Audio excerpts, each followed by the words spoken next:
নমস্কার বন্ধুরা, বেঙ্গল স্টোরি হাবে সকলকে আরও একবার অনেক অনেক স্বাগত জানাই।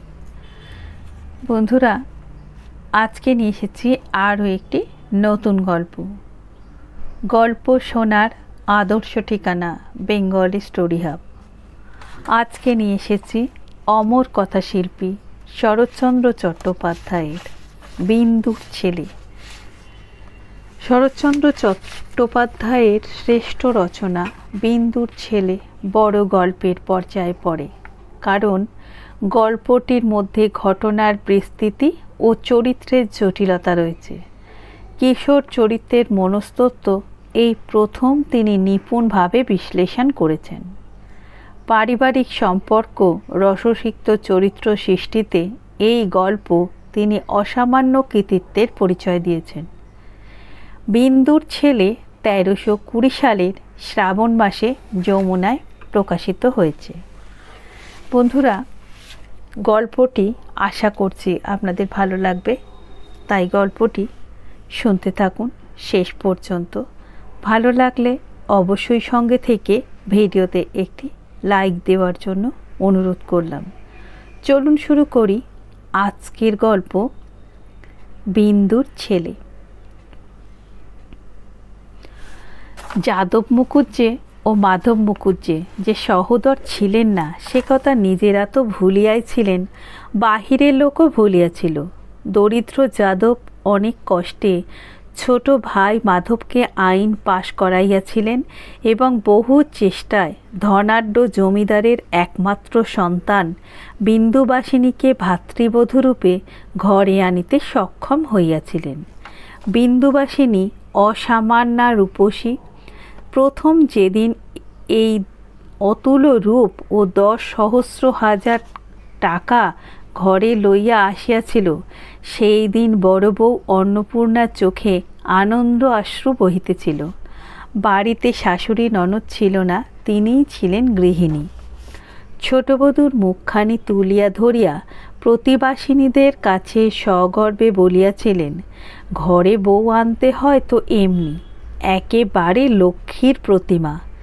কিন্তু ২ দিনই তাহার এই ভুল ভাঙিল।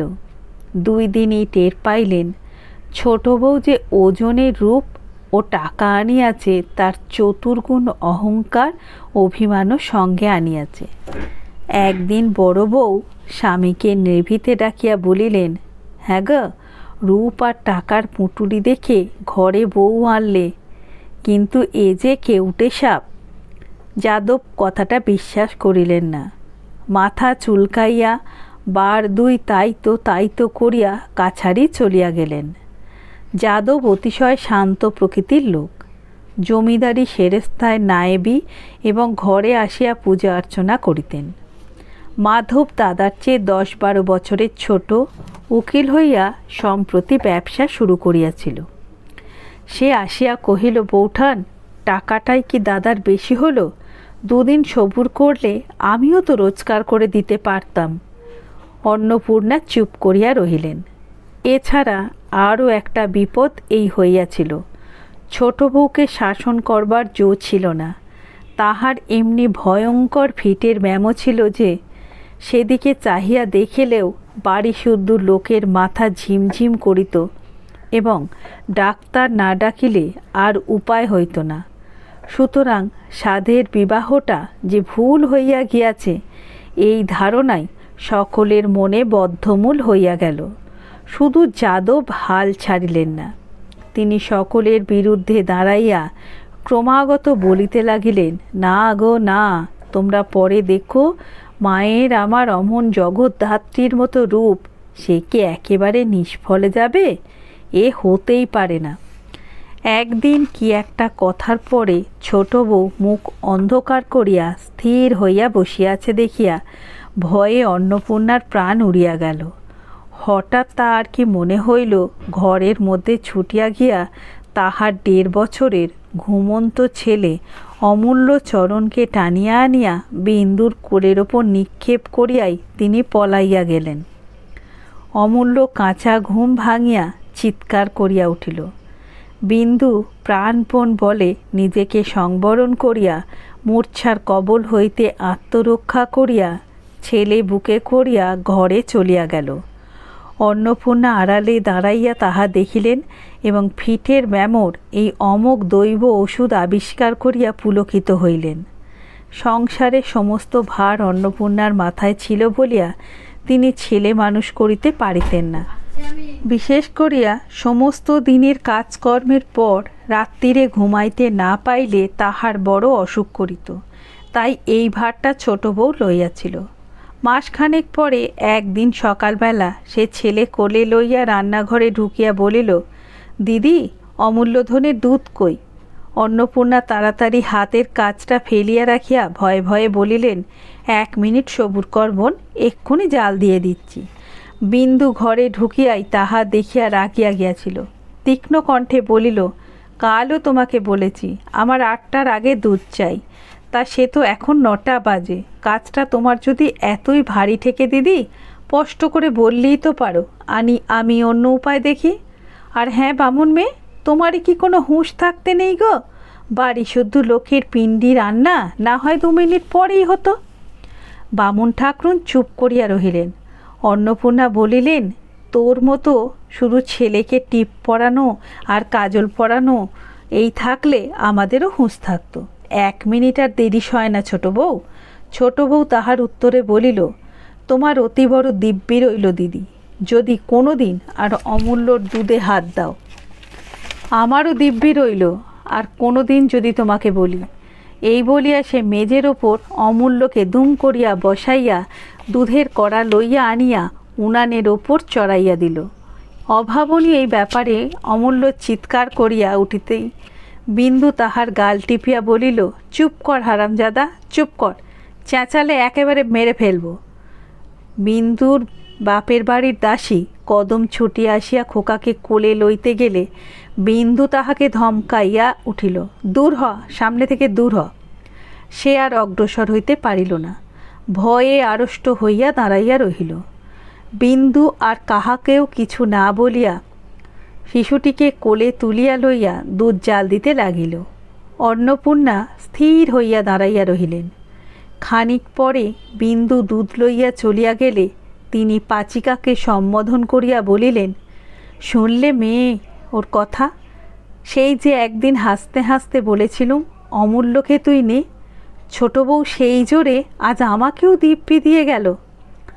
যা হইউক, এমন করিয়া অন্নপূর্ণার ছেলে বিন্দুবাসিনীর কোলে মানুষ হইতে লাগিল এবং তাহার ফল হইল এই যে অমূল্য খুড়িকে মা আর মাকে দিদি বলিতে শিখিল। ইহার বছর 4 পরে যেদিন খুব ঘটা করিয়া অমূল্যর হাতে খড়ি হইয়া গেল, তাহার পরদিন সকালে অন্নপূর্ণা রান্নাঘরে কাজে ব্যস্ত ছিলেন। বাহির হইতে বিন্দুবাসিনী ডাকিয়া কহিল, দিদি, অমূল্যধন প্রণাম করতে এসেছে, একটিবার বাইরে এসো। অন্নপূর্ণা বাইরে আসিয়া অমূল্য সাজগোজ দেখিয়া অবাক হইয়া গেলেন। তাহার চোখে কাজল, কপালে টিপ, গলায় সোনার হার, মাথার ওপর ঝুঁটি করিয়া চুল বাঁধা, পরনে একখানি হলদে রঙের ছোপানো কাপড়, এক হাতে দড়ি বাঁধা মাটির দোয়াত, বগলে ক্ষুদ্র একটি মাদুর চড়ানো গুটি কয়েক তালপাতা। বিন্দু বলিল, দিদিকে প্রণাম করো তো বাবা। অমূল্য জননীকে প্রণাম করিল। তাহার পায়ে জুতা নেই, মোজা নেই, পরনে নানাবিধ বিলেতি পোশাক নেই। অন্নপূর্ণা এই অপরূপ সাজ দেখিয়া হাসিয়া বলিলেন, এ তো তোর আসে ছোট বউ, ছেলে বুঝি পড়তে যাচ্ছে? বিন্দু হাসি মুখে বলিল, হ্যাঁ, গঙ্গা পণ্ডিতের পাঠশালে পাঠিয়ে দিচ্ছি। আশীর্বাদ করো দিদি, আজকের দিন যেন ওর জীবনের সার্থক হয়। চাকরের দিকে ফিরিয়া চাহিয়া বলিল, ভৈরব, পণ্ডিত মশাইকে আমার নাম করে বিশেষ করে বলে দিস ছেলেকে আমার যেন কেউ মারধর না করে। দিদি, এই 5টা টাকা ধরো, বেশি করে একটুখানি সিদে সাজিয়ে টাকা কটা দিয়ে কদমের হাতে পাঠশালে পাঠিয়ে দিও। বলিয়া সে গভীর স্নেহে চুমা খাইয়া ছেলেকে কোলে তুলিয়া লইয়া চলিয়া গেল।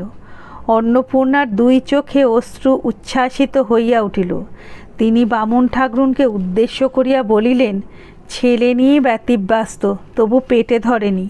তাহলে না জানি ও কি করত। পাচিকা কহিল, সেই জন্যই ভগবান বোধ করি দিলেন না।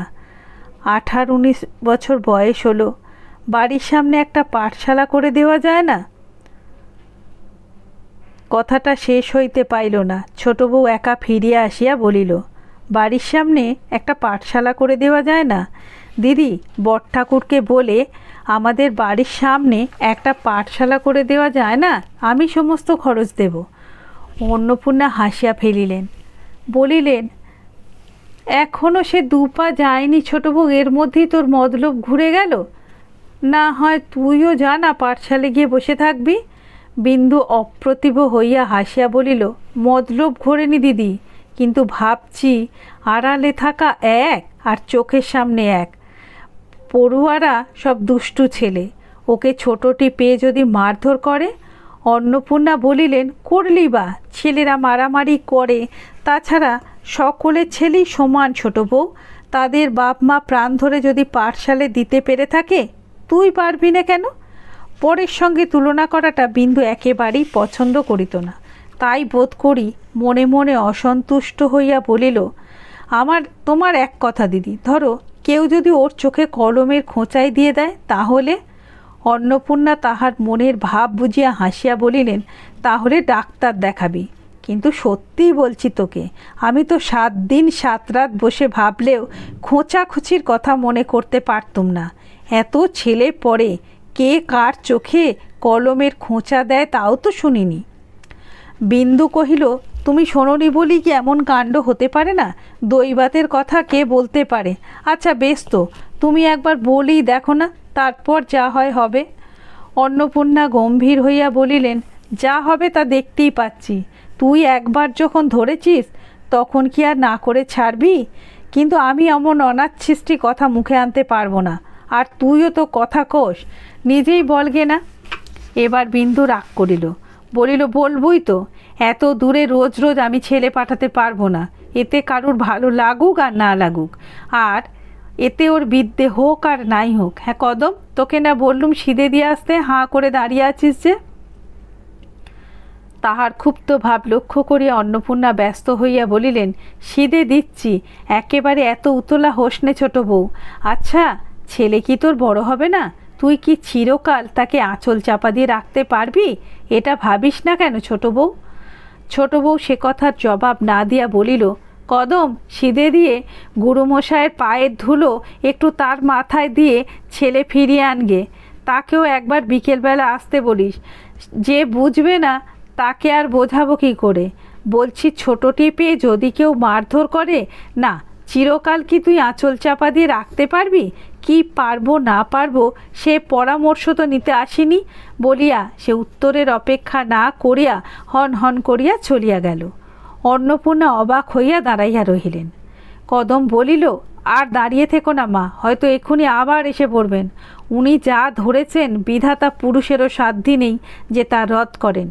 সেই দিন সন্ধ্যার পর বড়কর্তা আপিং খাইয়া শয্যার ওপর কাত হইয়া শুইয়া গুড়গুড়ির নল মুখে দিয়া নেশার পৃষ্ঠে চাবুক দিতেছিলেন। এমন সময় দরজার শিকলটা ঝনঝন করিয়া উঠিল। যাদব কষ্টে চোখ খুলিয়া বলিলেন, কেও? অন্নপূর্ণা ঘরে ঢুকিয়া বলিলেন, ছোট বউ কি বলতে এসেছে শোনো। যাদব ব্যস্ত হইয়া উঠিয়া বসিয়া বলিলেন, ছোট মা? কেন মা? ছোট বউকে তিনি অত্যন্ত ভালোবাসিতেন। ছোট বউ কথা কহিল না। তাহার হইয়া অন্নপূর্ণাই বলিয়া দিলেন, ওর ছেলের চোখে পড়ুয়ারা কলমের খোঁচা মারবে, তাই বাড়ির মধ্যে একটা পাঠশালা করে দিতে হবে। যাদব হাতের নলটা ফেলিয়া দিয়া শঙ্কিত হইয়া বলিয়া উঠিলেন, কে ছোকা হোঁচা মারল? কই দেখি কী রকম হলো? অন্নপূর্ণা তাহার হাতের নলটা তুলিয়া দিয়া হাসিয়া বলিলেন, এখনও কেউ মারেনি, যদির কথা হচ্ছে। যাদব সুস্থির হইয়া বলিলেন, ও যদির কথা, আমি বলি বুঝি? বিন্দু আড়ালে দাঁড়াইয়া হাড়ে হাড়ে জ্বলিয়া গিয়া মৃদুস্বরে বলিল, দিদি, এই না তুমি বললে অনাচ্ছিষ্টি কথা মুখে আনতে পারবে না, আবার বলতে এলে কেন? অন্নপূর্ণা নিজেও বুঝিয়াছিলেন তাহার কথা বলিবার ধরনটা ভালো হয় নাই। এবং ইহার ফলও মধুর হইবে না। এখন এই চাপা গলা নিগুড় অর্থ স্পষ্ট অনুভব করিয়া তিনি যথার্থই ভীত হইয়া উঠিলেন। তাহার রাগটা পড়িল নিরীহ স্বামীর ওপর এবং তাহাকেই উদ্দেশ্য করিয়া বলিলেন, আফিংয়ের নেশায় মানুষের চোখই বুঝে যায়, কানও কি বুঝে যায়? বললুম কি আরও শুনল কি? কই দেখি কীরকম হলো? আমি কি বলছি তোমাকে? অমূল্যর চোখ কানা করে দিয়েছে। আমার হয়েছে যেন সব দিকে জ্বালা।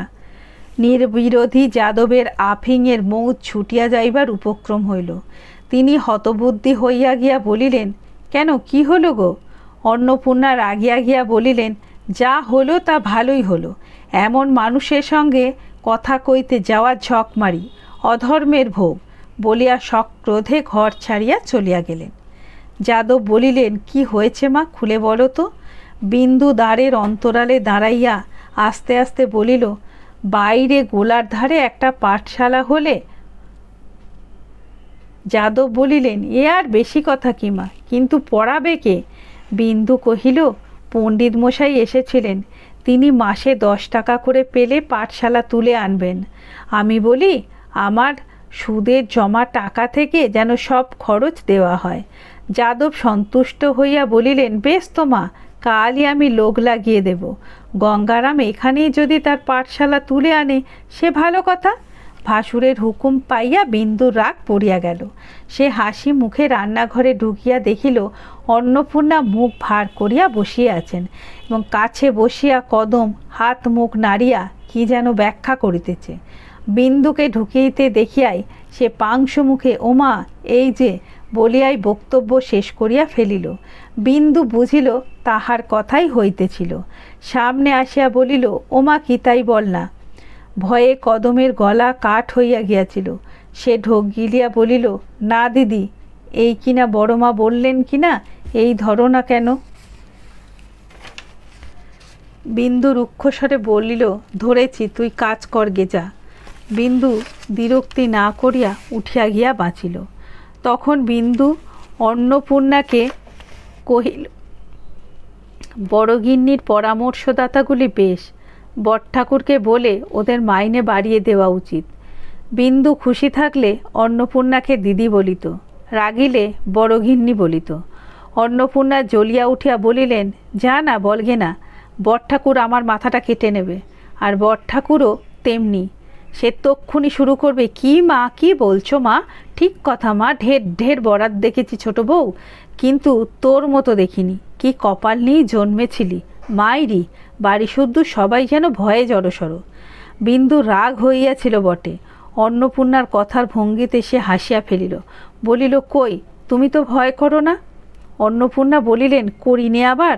তোমার রণচণ্ডী মূর্তি দেখলে যার বুকের রক্ত জল হয়ে না যায় সে এখনো মায়ের পেটে আছে। কিন্তু অত রাগ ভালো নয় ছোট বউ, এখনো কি ছোটটি আছিস? ছেলে হলে যে এতদিন 4-5 ছেলের মা হতিস। আর তোকেই বা দোষ দেব কি? এই বুড়ো মিন সেই আদর দিয়ে তোর মাথাটা খেলো। বিন্দু বলিল, কপাল নিয়ে যে জন্মেছিলাম দিদি, সে কথা তোমার মানি। ধন দৌলত আদর আহ্লাদ অনেকেই পায়, সেটা বেশি কথা নয়, কিন্তু এমন দেবতার মতো ভাসুর পেতে অনেক জন্ম জন্মান্তরের তপস্যার ফল থাকা চাই। আমার অদৃষ্ট দিদি, তুমি হিংসে করে কি করবে? কিন্তু আদর দিয়ে তিনি তো মাথা খাননি। আদর দিয়ে যদি কেউ মাথা খেয়ে থাকে সে তো তুমি। অন্নপূর্ণা হাত নাড়িয়া বলিলেন, আমি?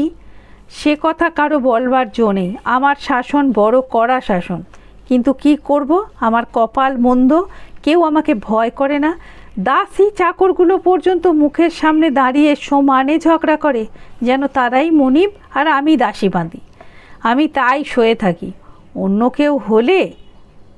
তাহার এই উল্টো পাল্টা কথায় বিন্দু খিলখিল করিয়া হাসিয়া ফেলিল, বলিল, দিদি, তুমি সত্যযুগের মানুষ, কেন মরতে একালে এসে জন্মেছিলে? কই, আমার সঙ্গে তো কেউ ঝগড়া করে না। বলিয়া সহসা সম্মুখে আসিয়া হাঁটু গাড়িয়া বসিয়া 2 বাহু দিয়া অন্নপূর্ণার গলা জড়াইয়া ধরিয়া বলিল, একটা গল্প বলো না দিদি।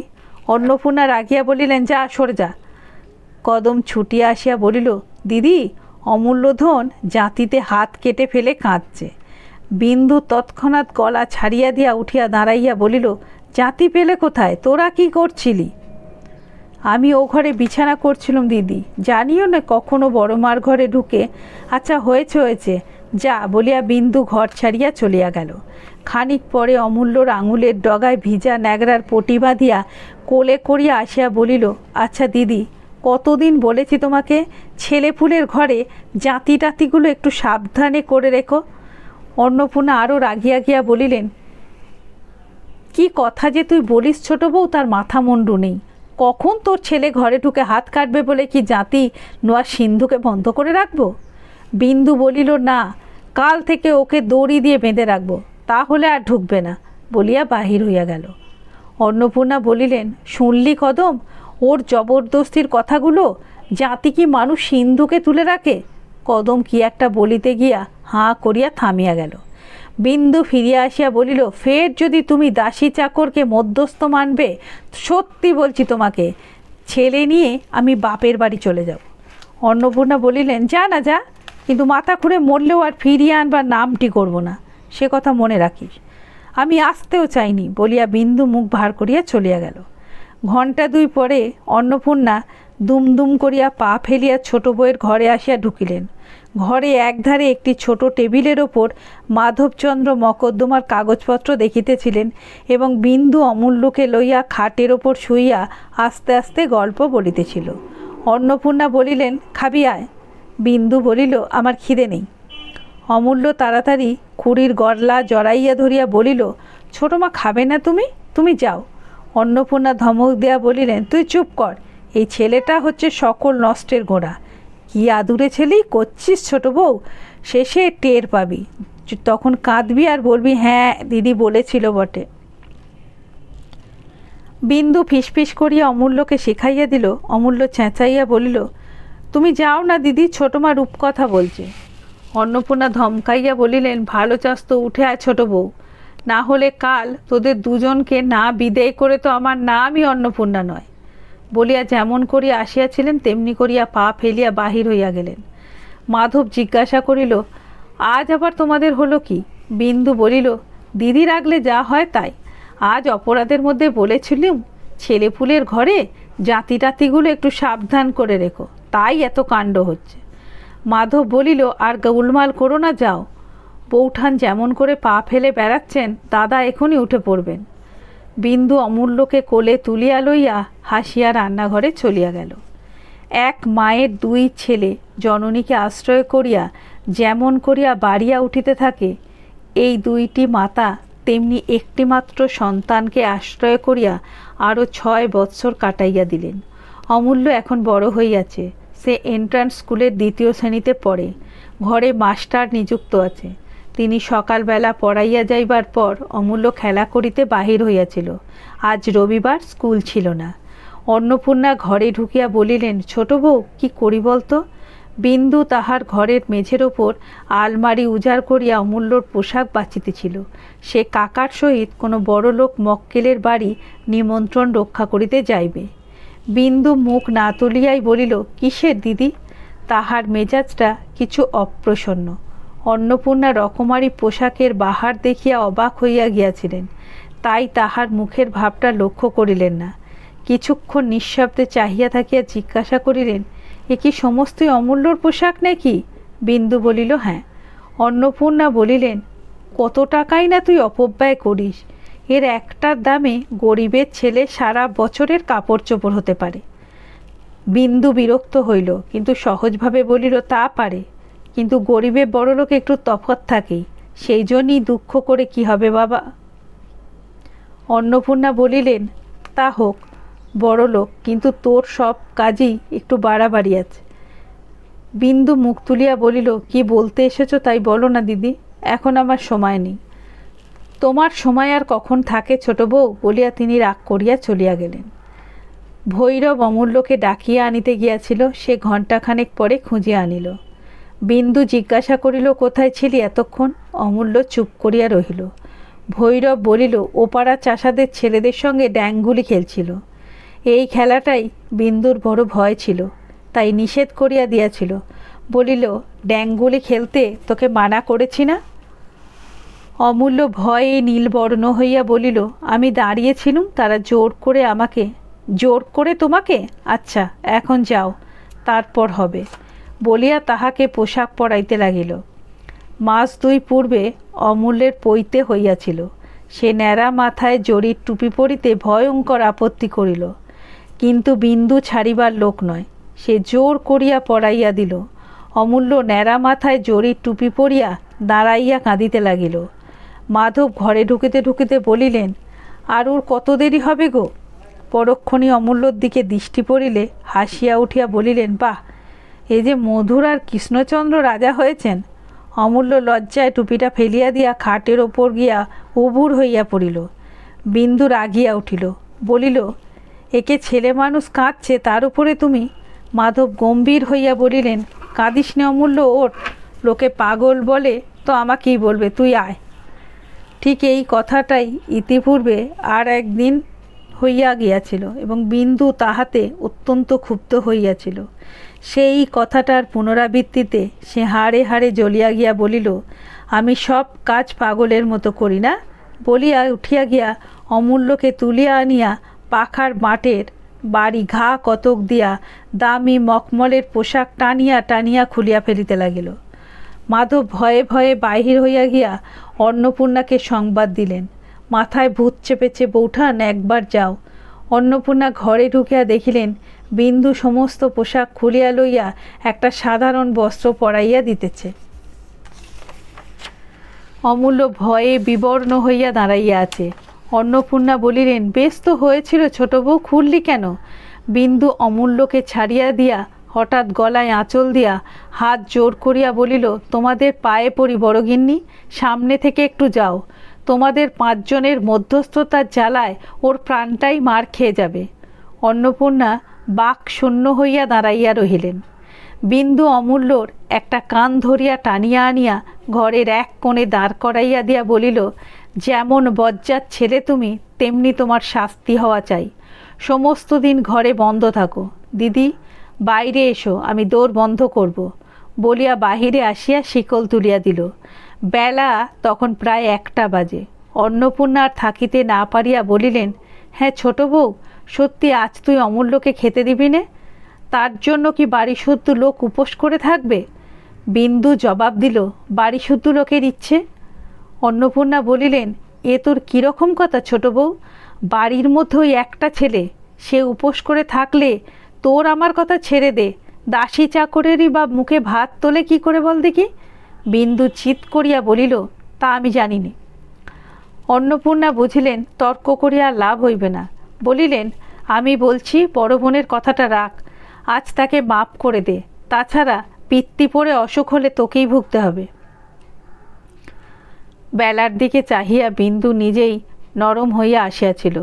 কদমকে ডাকিয়া বলিল, যা নিয়ে আয় গে তাকে। কিন্তু তোমাদের বলে রাখছি দিদি, ভবিষ্যতে আমার কথায় কথা কইলে ভালো হবে না। গোলচোখটা এইখানেই সেদিনের মতো থামিয়া গেল।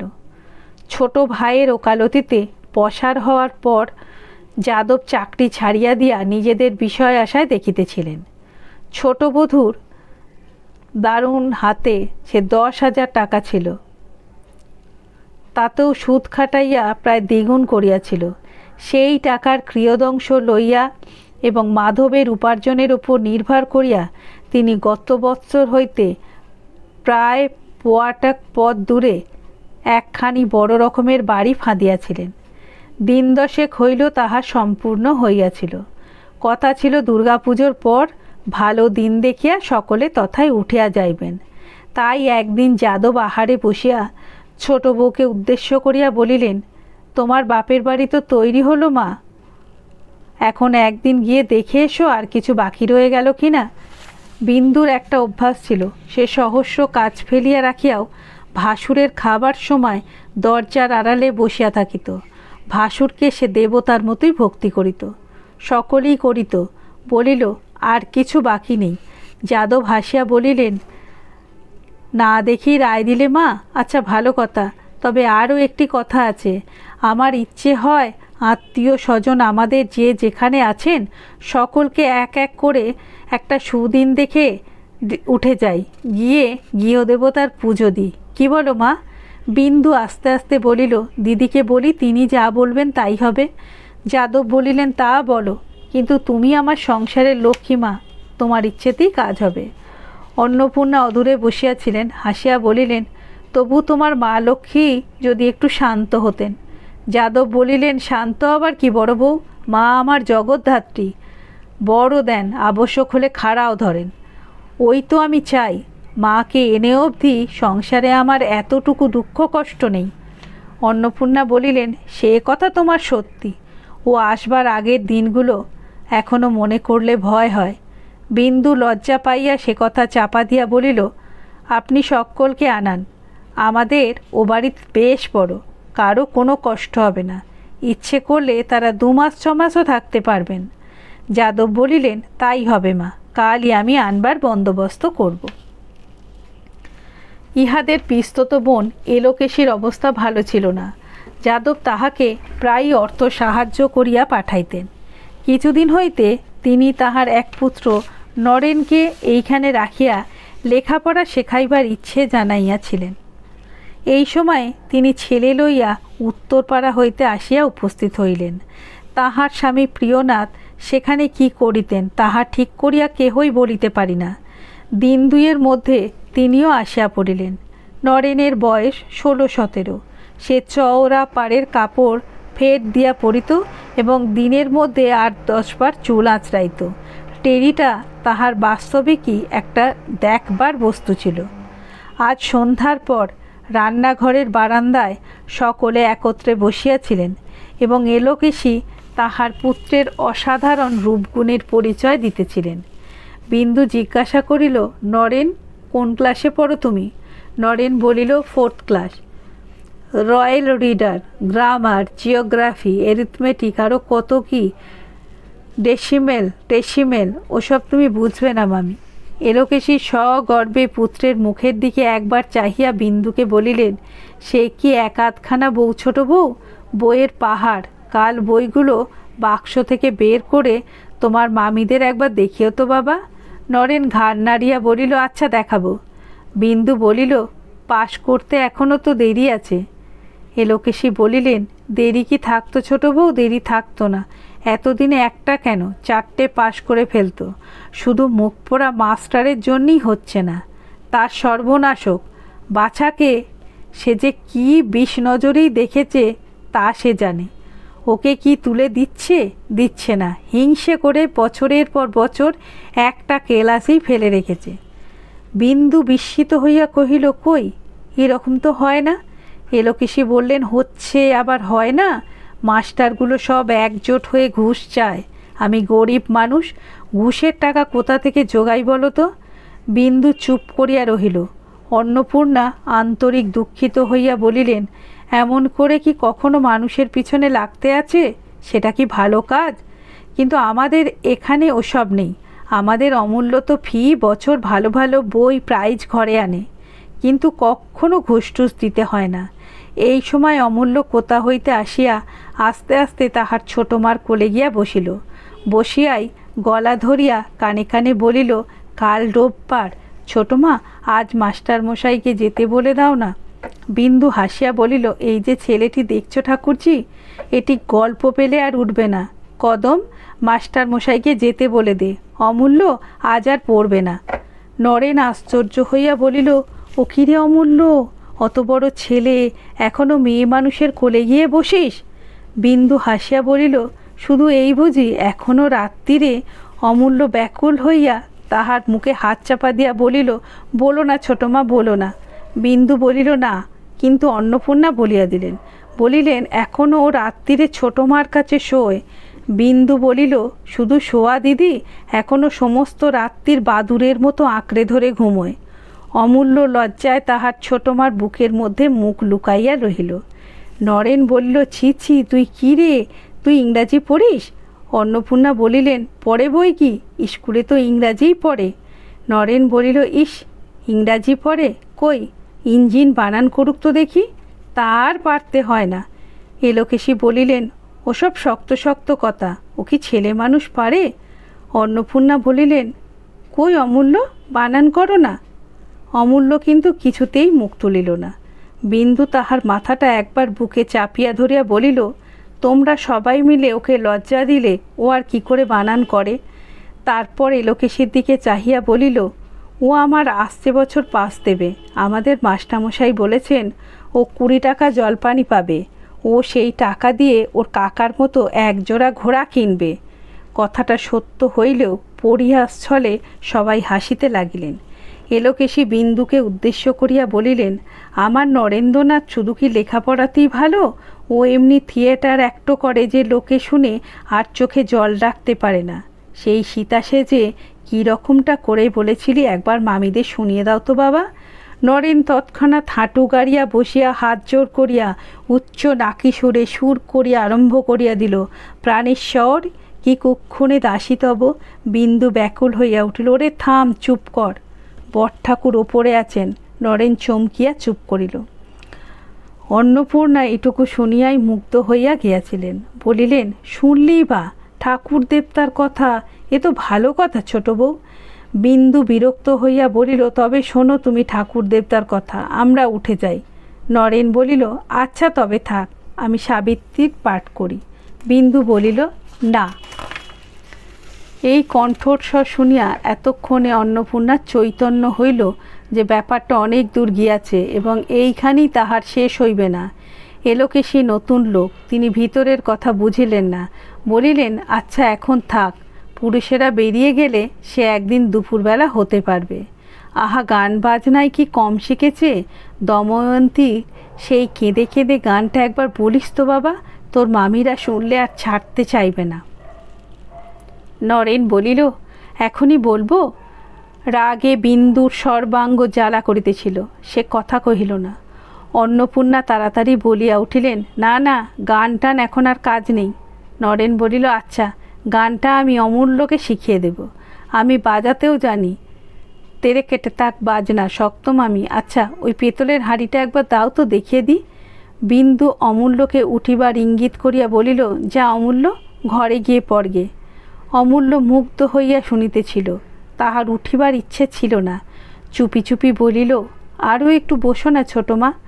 বিন্দু কোনো কথা না বলিয়া তাহাকে তুলিয়া দিয়া সঙ্গে সঙ্গে ঘরে চলিয়া গেল। সহসা সে যেন এমন করিয়া গেল, অন্নপূর্ণা তাহা বুঝিলেন এবং পাছে সঙ্গদোষে অমূল্য বিগড়াইয়া যায় এই ভয়ে নরেনের এইখানে থাকিয়া লেখাপড়া যে সে পছন্দ করবে না, ইয়া সুস্পষ্ট বুঝিয়া তিনি উদ্বিগ্ন হইয়া উঠিলেন। বলিলেন, বাবা নরেন, তোমার ছোটো মামির সামনে ওই অ্যাক্টো ফ্যাক্টোগুলো আর করো না, ও রাগী মানুষ, ও ওসব ভালোবাসে না। এলোকেশী আশ্চর্য হইয়া জিজ্ঞাসা করিলেন, ছোট বউ ওসব ভালোবাসে না বুঝি, তাই অমন করে উঠে গেল বটে? অন্নপূর্ণা বলিলেন, হতেও পারে। আরও একটা কথা বাবা, তুমি নিজে খাবে দাবে পড়াশোনা করবে, যাতে মায়ের দুঃখ ঘোচে সেই চেষ্টা করবে। তুমি অমূল্যর সঙ্গে বেশি মিশো না বাবা, ও ছেলে মানুষ, তোমার চেয়ে অনেক ছোট। কথাটা এলোকেশীর ভালো লাগলো না। বলিলেন, সে তো ঠিক কথা, ও গরিবের ছেলে, ওর গরিবের মতোই থাকা উচিত। তবে যদি বললে তো বলি, বড় বউ, অমূল্যটাই কি তোমার কচি খোকা, আর আমার নরেনই কি বুড়ো? 1-8 বছরের ছোট বড়কে আর বড় বলে না। আর ও কখনো বড় লোকের ছেলে চোখে দেখেনি গা, এইখানে এসে দেখছে। ওদের থিয়েটারের দলে কত রাজা রাজরা ছেলে রয়েছে যে। অন্নপূর্ণা অপ্রতিভ হইয়া বলিলেন, না ঠাকুরজি, সে কথা বলিনি। আমি বলছি, আবার কি করে বলবে বড় বউ, আমরা বোকা বলে কি এতই বোকা যে এই কথাটা বুঝি নে? তবে দাদা নাকি বললেন নরেন এইখানেই লেখাপড়া করবে, তাই আশা, নইলে আমাদেরও কি দিন চলছিল না? অন্নপূর্ণা লজ্জায় মরিয়া গিয়া বলিলেন, ভগবান জানেন ঠাকুরজি, আমি সে কথা বলিনি। আমি বলছি কি, এই যাতে মায়ের দুঃখ কষ্ট ঘোচে, যাতে। এলোকেশী বলিলেন, আচ্ছা তাই তাই, যা নরেন, তুই বাইরে গিয়ে বসকে, বড় লোকের ছেলের সঙ্গে মিশিস নে, বলিয়া ছেলেকে ঠেলিয়া তুলিয়া দিয়া নিজেও চলিয়া গেলেন। অন্নপূর্ণা ঝড়ের মতো বিন্দুর ঘরে ঢুকিয়া কাঁদো কাঁদো হইয়া বলিয়া উঠিলেন, হ্যালা, তোর জন্য কি কুটুম্বিতেও বন্ধ করতে হবে? কি করে চলে এলি বলতো? বিন্দু অত্যন্ত সহজভাবে জবাব দিল, কেন বন্ধ করতে হবে দিদি? আত্মীয় কুটুম্ব নিয়ে তুমি মনের সুখে ঘর করো, আমি ছেলে নিয়ে পালাই। এই পালাবি কোথায় শুনি? বিন্দু কহিল, যাবার দিন তোমায় ঠিকানা বলে যাব, ভেবো না। অন্নপূর্ণা বলিলেন, সে আমি জানি, যাতে 5 জনের কাছে মুখ দেখাতে পারবো না সে কি তুই না করেই ছাড়বি? চিরটা কাল এই বউ নিয়ে আমার হাড় মাস জ্বলে পুড়ে ছাই হয়ে গেল বলিয়া বাহির হইয়া যাইতেছিলেন। মাধবকে ঘরে ঢুকিতে দেখি আবার জ্বলিয়া উঠিলেন। না ঠাকুরপো, তোমার আর কোথাও গিয়ে থাকোগে, না হয় ওই বউটিকে বিদেয় করো, আমি আর রাখতে পারবো না, আজ তা স্পষ্ট বলে গেলুম বলিয়া চলিয়া গেলেন। মাধব আশ্চর্য হইয়া স্ত্রীকে জিজ্ঞাসা করিল, ব্যাপার কি? বিন্দু বলিল, জানি নে, বড় গিন্নি বলেছে দাও আমাদের বিদেয় করে। মাধব আর কিছু বলিল না, টেবিলের ওপর হইতে খবরের কাগজটা তুলিয়া লইয়া বাহিরের ঘরে চলিয়া গেল। ঠাকুরছি দেখিতে বোকার মতন ছিলেন, কিন্তু সেটা ভুল। তিনি যেই দেখিলেন নিঃসন্তান ছোট বউয়ের অনেক টাকা, তিনি তখনই সেই দিকে ঢলিলেন এবং প্রতি রাতে স্বামী প্রিয়নাথকে একবার করিয়া ভৎসনা করিতে লাগিলেন। তোমার জন্যই আমার সব গেল, তোমার কাছে মিছিমিছি পড়ে না থেকে এখানে থাকলে আজ আমি রাজার মা। আমার এমন সোনার চাঁদ ফেলে কি আর ওই কালো ভূতের মতো ছেলেটাকে ছোট বউ বলিয়া একটা সুদীর্ঘ নিঃশ্বাসের দ্বারা ওই কালো ভূতের সমস্ত পরমায়ুটা নিঃশেষে উড়াইয়া দিয়া গরিবের ভগবান আছেন বলিয়া উপসংহার করিয়া চুপ করিয়া শুনিতেন। প্রিয়নাথও মনে মনে নিজের বোকামির জন্য অনুতাপ করিতে করিতে ঘুমাইয়া পড়িতেন। এমনি করিয়া এই দম্পতিটির দিন কাটিতেছিল এবং ছোট বউয়ের প্রতি ঠাকুরঝির স্নেহ প্রীতি বন্যার মতো ফাঁপিয়া ফুলিয়া উঠিতেছিল। আজ দুপুরবেলা তিনি বলিতেছিলেন, অমন মেঘের মতো চুল ছোট বউ, কিন্তু কোনোদিন বাঁধতে দেখলুম না। আজ জমিদারের বাড়ির মেয়েরা বেড়াতে আসবে, এসো মাথাটা বেঁধে দিই। বিন্দু বলিল, না ঠাকুরজি, আমি মাথায় কাপড় রাখতে পারি না, ছেলে বড় হয়েছে, দেখতে পাবে। ঠাকুরজি অবাক হইয়া বলিলেন, ও আবার কি কথা ছোট বউ? ছেলে বড় বলে এ অস্ত্রী মানুষ চুল বাঁধবে না? আমার নরেন্দ্রনাথ তো 70-এর মুখে ছাই দিয়ে আরও 6 মাস বছরের বড় হবে, তাই বলে কি আমি মাথা বাঁধা ছেড়ে দেব? বিন্দু বলিল, তুমি ছাড়বে কেন ঠাকুরজি? নরেন বরাবর দেখে আসছে, ওর কথা আলাদা, কিন্তু অমূল্য হঠাৎ আজ আমার মাথায় খোঁপা দেখলে হাঁ করে চেয়ে থাকবে, হয়তো চেঁচামেচি করবে না, কি করবে জানি না। ছি ছি, সে ভারী লজ্জার কথা হবে। অন্নপূর্ণা হঠাৎ সেই দিক দিয়া যাইতেছিলেন।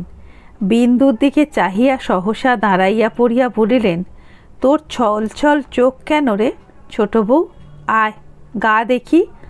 বিন্দু এলোকেশির সামনে ভারী লজ্জা পাইয়া বলিল, কি রোজ রোজ গা দেখবে? আমি কি কচি খুকি? অসুখ করলে টের পাবো না? অন্নপূর্ণা বলিলেন, না তুই বুড়ি, কাছে আয়, ভাদ্র আশ্বিন মাস, দিনকাল বড় খারাপ। বিন্দু বলিলেন, কখনো যাব না, বলছি কিছু হয়নি, বেশ আছি, তবু কাছে আয়। অন্নপূর্ণা বলিলেন, দেখিস ভাড়াস নে যেন, বলিয়া সন্দিগ্ধ দৃষ্টিতে চাহিতে চাহিতে চলিয়া গেলেন। এলোকেশী বলিল, বড় বউর যেন একটু বায়ের ছিট আছে না? বিন্দু এক মুহূর্ত স্থির থাকিয়া বলিল, ওই রকম ছিট যেন সকলের থাকে ঠাকুরজি। এলোকেশী চুপ করিয়া রহিল। অন্নপূর্ণা কি একটা হাতে লইয়া সেই পথেই ফিরিয়া যাইতেছিলেন। বিন্দু ডাকিয়া বলিল, দিদি শোনো শোনো, খোপা বাঁধবে? অন্নপূর্ণা ফিরিয়া দাঁড়াইলেন। ক্ষণকাল নিঃশব্দে চাহিয়া সমস্ত ব্যাপারটা বুঝিয়া হইয়া এলোকেশীকে বলিলেন, আমি কত বলেছি ঠাকুরজি, ওকে বলা মিছে, অত চুল তা বাঁধবে না, অত কাপড় গয়না তা পরবে না, অত রূপ তা একবার চেয়ে দেখবে না, ওর সব সৃষ্টি ছাড়া মতিবুদ্ধি, ছেলেও হচ্ছে তেমনি। সেই দিন অমূল্য আমাকে কি বলল জানিস ছোট বউ? বলে, কাপড় জামা পরে কি হয়, ছোট মার অত আছে, পরে কি? বিন্দু সগর্বে মুখ তুলিয়া হাসিয়া বলিল, তবে দেখো দিদি, ছেলেকে 10-এর একজন করে তুলতে হলে মায়ের এই রকম ছিষ্টি সারা মতিবুদ্ধির দরকার কিনা। যদি ততদিন বেঁচে থাকো দিদি, তাহলে দেখতে পাবে, দেশের লোকে দেখিয়ে বলবে ওই অমূল্যর মা। বলিতে বলিতে তাহার চোখ দুটি সজল হইয়া উঠিল। অন্নপূর্ণা তাহা দেখিতে পাইয়া সস্নেহে বলিলেন, সেই জন্যই তো তোর ছেলের সম্বন্ধে কোনো কথা আমরা কইনি। ভগবান তোর মনোবাঞ্ছা পূর্ণ করুন। কিন্তু ওই ছেলে বড় হবে, 10-এর একজন হবে, অত আশা আমরা মনে ঠাঁই দিইনি। বিন্দু আঁচল দিয়া চোখ মুছিয়া বলিল, কিন্তু ওই একটি আশা নিয়েই তো আমি বেঁচে আছি দিদি। বাপরে! সহসা তাহার সর্বাঙ্গ কাঁটা দিয়া উঠিল। সে লজ্জিত হইয়া জোর করিয়া হাসিয়া বলিল, না দিদি, ও আশায় যদি কোনোদিন ঘা পড়ে তো আমি পাগল হয়ে যাব। অন্নপূর্ণা নিস্তব্ধ হইয়া রহিলেন। তিনি ছোট জায়ের মনের কথাটা যে জানিতেন না তাহা নয়, কিন্তু তাহার আশা আকাঙ্ক্ষার এমন উগ্র প্রতিচ্ছবি কোনোদিন নিজের মধ্যে এমন স্পষ্ট করিয়া উপলব্ধি করেন নাই। আজ তাহার চৈতন্য হইল, কেন বিন্দু অমূল্য সম্বন্ধে এমন যক্ষের মতো সজাগ, এমন প্রেতের মতো সতর্ক। নিজের পুত্রের এই সর্বমঙ্গলাকাঙ্ক্ষিনীর মুখের দিকে চাহিয়া অনিবর্চনীয় শ্রদ্ধায় মাধুর্যে তার মাতৃ হৃদয় পরিপূর্ণ হইয়া গেল। তিনি উদ্গত অশ্রু গোপন করিয়ার জন্য মুখ ফিরাইলেন। ঠাকুরঝি বলিলেন, তা হোক ছোট বউ, আজকে তোমার। বিন্দু তাড়াতাড়ি বাধা দিয়া বলিল, হ্যাঁ ঠাকুরঝি, আজ দিদির মাথাটা বেঁধে দাও, এই বাড়িতে ঢুকে পর্যন্ত কখনো দেখিনি, বলিয়া মুখ টিপিয়া হাসিয়া চলিয়া গেল। দিন 5-6 পরে একদিন সকালবেলা বাটির পুরাতন নাপিত যাদবের ক্ষৌর কর্ম করিয়া ওপর হইতে নামিয়া যাইতেছিল।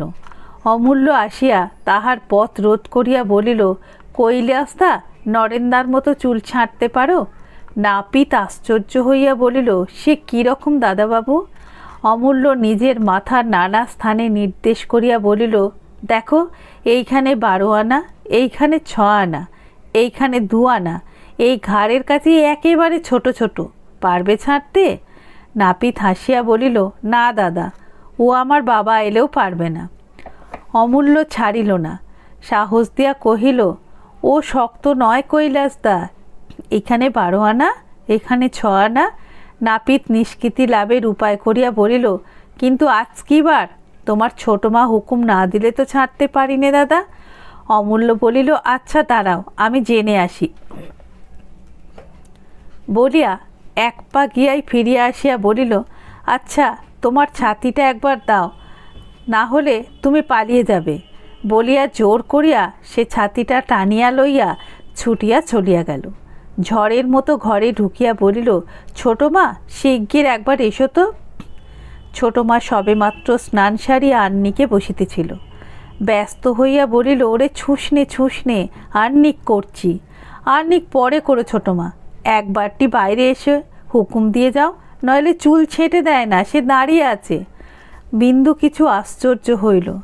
তাহার চুল ছাঁটিবার জন্য চিরদিন মারামারি করিতে হয়, আজ সে কেন স্বেচ্ছায় চুল ছাঁটিতে চাহিতেছে বুঝিতে না পারিয়া সে বাহিরে আসিতেই নাপিত কহিল, বড় শক্ত ফরমাইশ হয়েছে মা, নরেনবাবুর মতো 12 আনা, 6 আনা, 3 আনা, 2 আনা, 1 আনা এমনি করে ছাঁটতে হবে।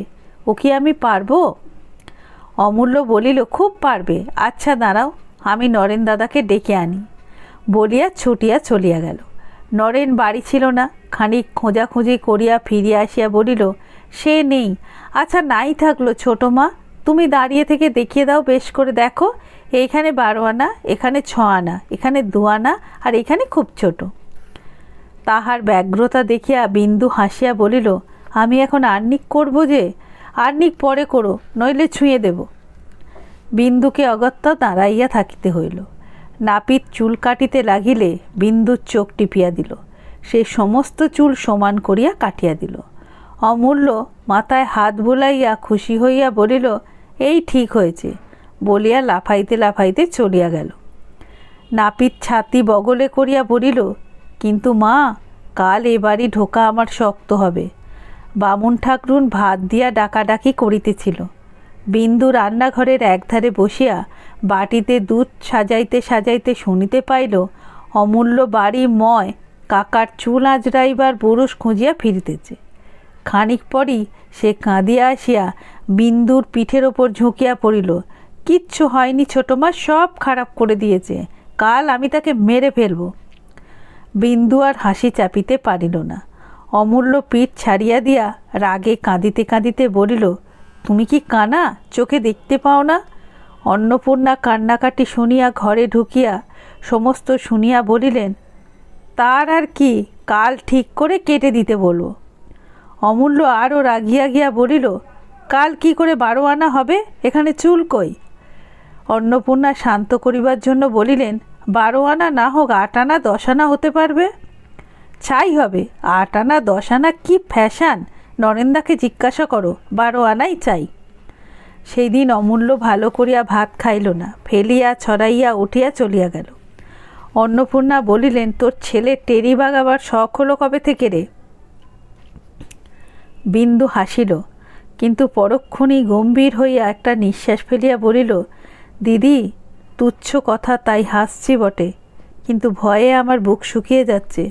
সব জিনিসের শুরু এমনি করেই হয়। অন্নপূর্ণার কথা কহিতে পারিলেন না। দুর্গা পুজো আসিয়া পড়িল। ও পাড়ার জমিদারের বাড়িতে আমোদ আহ্লাদের প্রচুর আয়োজন হইয়াছিল। 2 দিন পূর্ব হইতেই নরেন তাহার মধ্যে মগ্ন হইয়া গেল। সপ্তমী রাত্রে অমূল্য আসিয়া ধরিল, ছোটমা, যাত্রা হচ্ছে, দেখতে যাব? ছোটমা বলিলেন, হচ্ছে না, হবে রে। অমূল্য বলিল, নরেন্দা বলেছে 3টে থেকে শুরু হবে, এখন থেকে সমস্ত রাত্রির হিম পড়ে থাকবি। কি হবে না, কাল সকালে তোর কাকার সঙ্গে যাস, খুব ভালো জায়গা পাবি। অমূল্য কাঁদো কাঁদো হয়ে বলিল, না, পাঠিয়ে দাও, কাকা হয়তো যাবেন না, নয়তো কত বেলায় যাবেন। বিন্দু বলিল, 3টে-4টের সময় যাত্রা শুরু হলে চাকর দিয়ে পাঠিয়ে দেব, এখন শো। অমূল্য রাগ করিয়া শয্যার এক প্রান্তে গিয়া দেয়ালের দিকে মুখ ফিরাইয়া শুইয়া রহিল।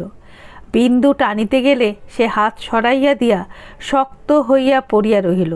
তারপর কিছুক্ষণের নিমিত্ত সকলেই বোধ করি একটু ঘুমাইয়া পড়িয়াছিল। বাহিরের বড় ঘড়ির শব্দে অমূল্যর উদ্বিগ্ন নিদ্রা ভাঙিয়া গেল। সে উৎকর্ণ হইয়া গণিতে লাগিল, 1টা 2টো 3টে 4টে।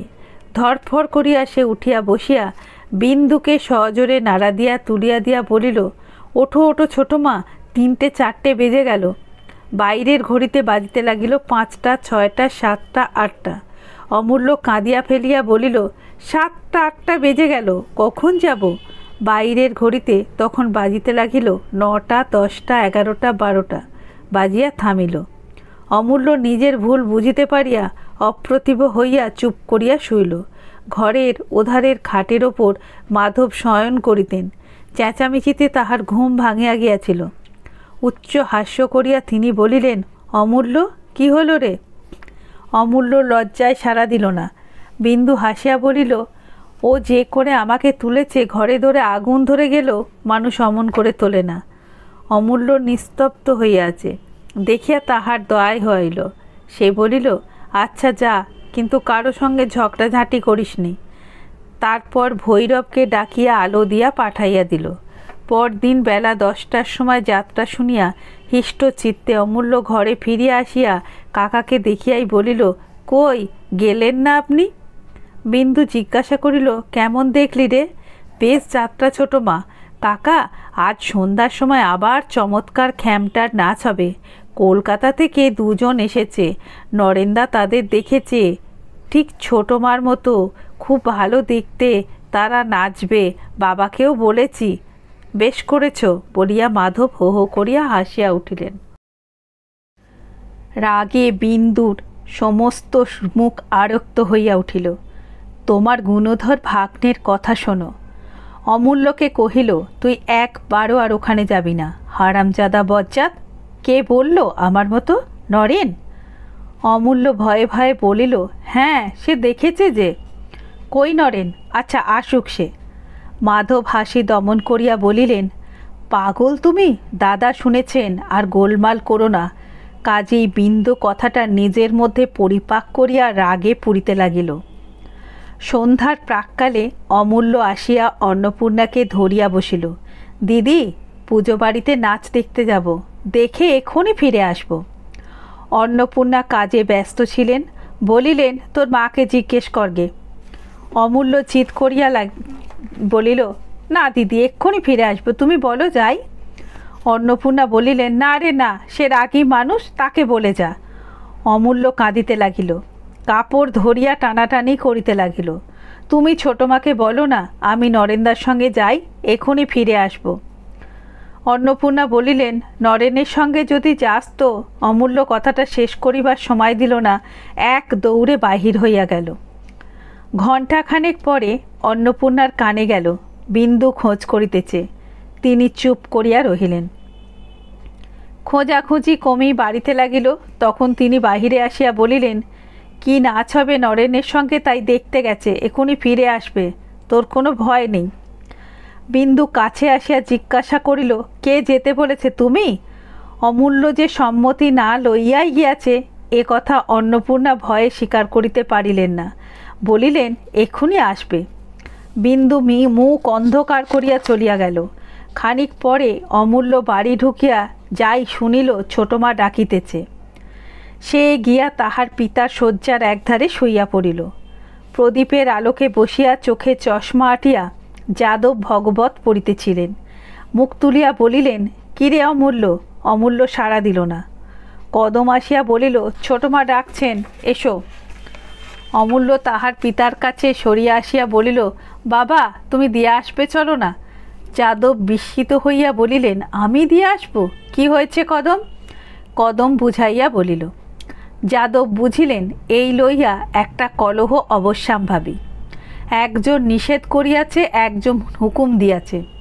তাই অমূল্যকে সঙ্গে করিয়া ছোটবধূর ঘরের বাহিরে দাঁড়াইয়া ডাকিয়া বলিলেন, একটিবার মাপ করো মা, ও বলেছে আর করবে না। সেই রাত্রে দুই জায়গায় আড়ে বসিল।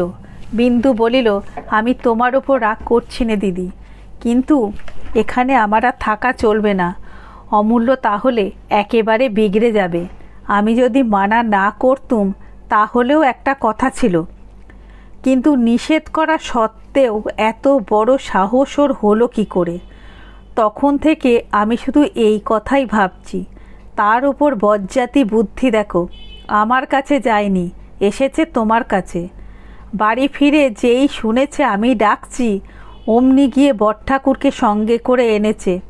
না দিদি, এতদিন এসব ছিল না। আমি বরং কলকাতায় বাসা ভাড়া করে থাকবো, সেও ভালো। কিন্তু এক ছেলে বয়ে যাবে, তাকে নিয়ে সারা জীবন আমি চোখের জলে ভাসতে পারবো না। অন্নপূর্ণা উদ্বিগ্ন হইয়া বলিলেন, তোরা চলে গেলে আমি বা কী করে একলা থাকি বল? বিন্দু ক্ষণকাল চুপ করিয়া থাকিয়া বলিল, সে তুমি জানো, আমি যা করব তোমাকে বলে দিলাম। বড় মন্দ ছেলে ওই নরেন। কেন, কি করলো নরেন?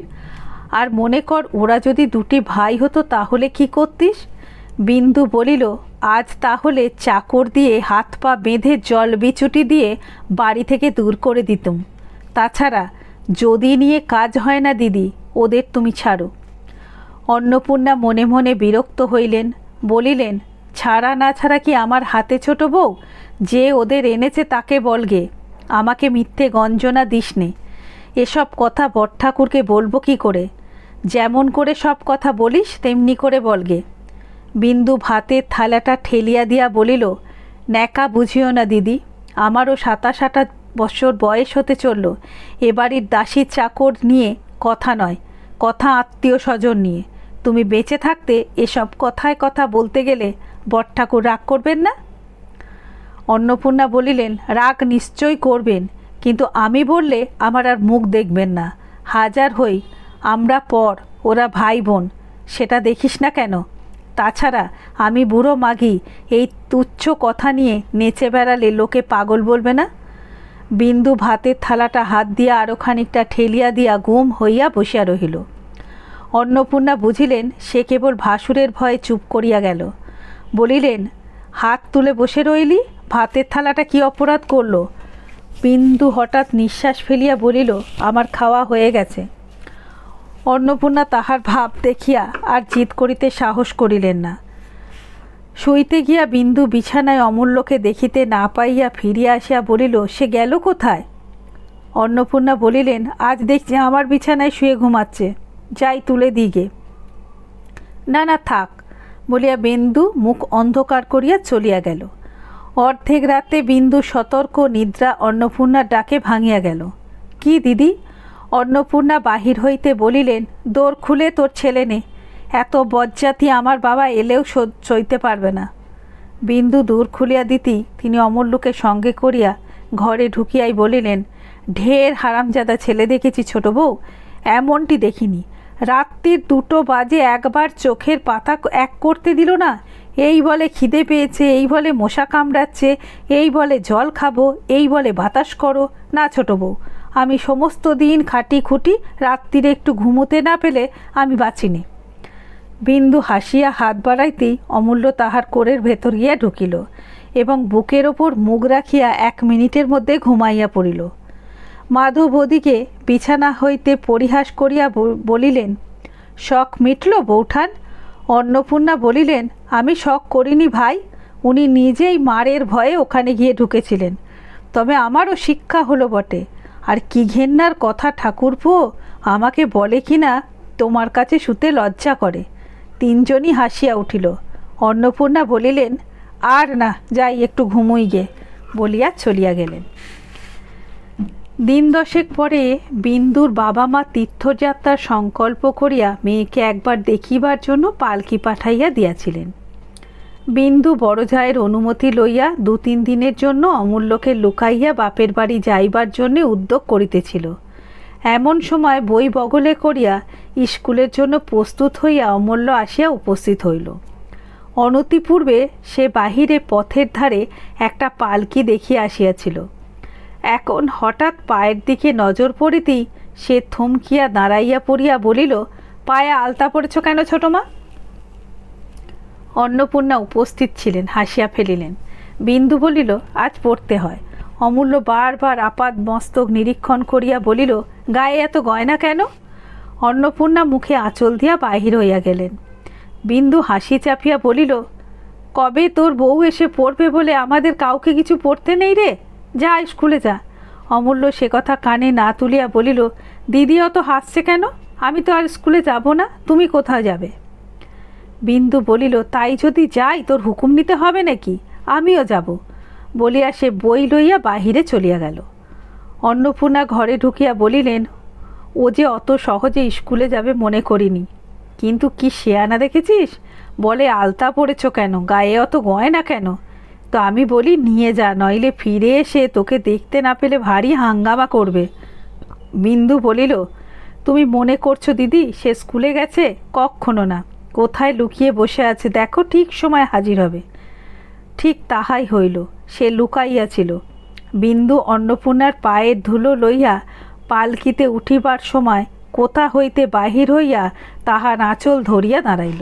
2 যাই হাসিয়া উঠিলেন। অন্নপূর্ণা বলিলেন, যাবার সময় আর মারধর করিস নে, নিয়ে যা। বিন্দু বলিল, তা যেন গেলুম দিদি, কিন্তু কোথাও কি আমার এক পা নড়বার জো নেই?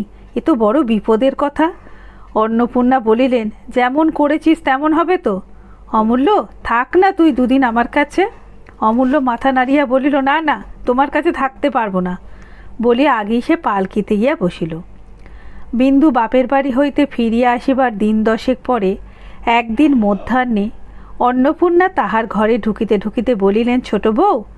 ছোট বউ একরাশ ময়লা কাপড় জামার সম্মুখে স্তব্ধ হইয়া বসিয়াছিল। অন্নপূর্ণা বলিলেন, ধোপা এসেছে? ছোট বউ কথা কহিল না। অন্নপূর্ণা এইবার তাহার মুখের ভাব লক্ষ্য করিয়া ভয় পাইলেন। উদ্বিগ্ন হইয়া জিজ্ঞাসা করিলেন, কি হয়েছে রে? বিন্দু আঙুল দিয়া ছোট ছোট 2 টুকরো পোড়া সিগারেট দেখাইয়া দিয়া বলিল, অমূল্যর জামার পকেট থেকে বেরুলো। অন্নপূর্ণা নির্বাক হইয়া দাঁড়াইয়া রহিলেন। বিন্দু সহসা কাঁদিয়া ফেলিয়া বলিল, তোমার 2টি পায়ে পড়ি দিদি, ওদের বিদেয় করো, না হয় আমাদের কোথাও পাঠিয়ে দাও। অন্নপূর্ণা জবাব দিতে পারিলেন না। আরও কিছুক্ষণ নিঃশব্দে দাঁড়াইয়া থাকিয়া চলিয়া গেলেন। অপরাহ্নে অমূল্য স্কুল হইতে ফিরিয়া খাবার খাইয়া খেলা করিতে গেল। বিন্দু একটিও কথা বলিল না। ভৈরব চাকর নালিশ করিতে আসিল, নরেনবাবু বিনা দোষে তাহাকে চপেটাঘাত করিয়াছে। ইন্দু বিরক্ত হইয়া বলিল, দিদিকে বলগে। আদালত হইতে ফিরিয়া আসিয়া মাধব কাপড় ছাড়িতে ছাড়িতে কি একটা ক্ষুদ্র পরিহাস করিতে গিয়া ধমক খাইয়া চুপ করিল। অদৃশ্যে যে কত বড় ঝড় ঘনাইয়া উঠিতেছে বাড়ির মধ্যে তাহা কেবল অন্নপূর্ণাই টের পাইলেন। উৎকণ্ঠায় সমস্ত সন্ধেটা ছটফট করিয়া এক সময় নির্জনে পাইয়া তিনি ছোট বউয়ের হাতখানি ধরিয়া ফেলিয়া মিনতি স্বরে বলিলেন, হাজার হোক সে তোরই ছেলে, একটিবার মাপ কর, বরণ আড়ালে ডেকে ধমক দে। বিন্দু বলিল, আমার ছেলে নয়, সে কথা আমিও জানি, তুমিও জানো। মিছিমিছি কতকগুলো কথা বাড়িয়ে দরকার কি দিদি? অন্নপূর্ণা বলিলেন, আমি নয়, তুই তার মা, আমি তোকেই তো দিয়েছি। যখন ছোট ছিল খাইয়েছি, পড়িয়েছি, এখন বড় হয়েছে, তোমাদের ছেলে তোমরা নাও, আমাকে রেহাই দাও বলিয়া বিন্দু চলিয়া গেল। রাত্রে কাঁদো কাঁদো মুখে অমূল্য অন্নপূর্ণার কাছে শুইতে আসিল। অন্নপূর্ণা ব্যাপার বুঝিয়া বিরক্ত হইয়া বলিলেন, এখানে কেন? যা, এখান থেকে যা বলছি। অমূল্য ফিরিয়া দেখিল তাহার পিতা ঘুমাইতেছিলেন। সে কোনো কথাটি না বলিয়া আস্তে আস্তে চলিয়া গেল।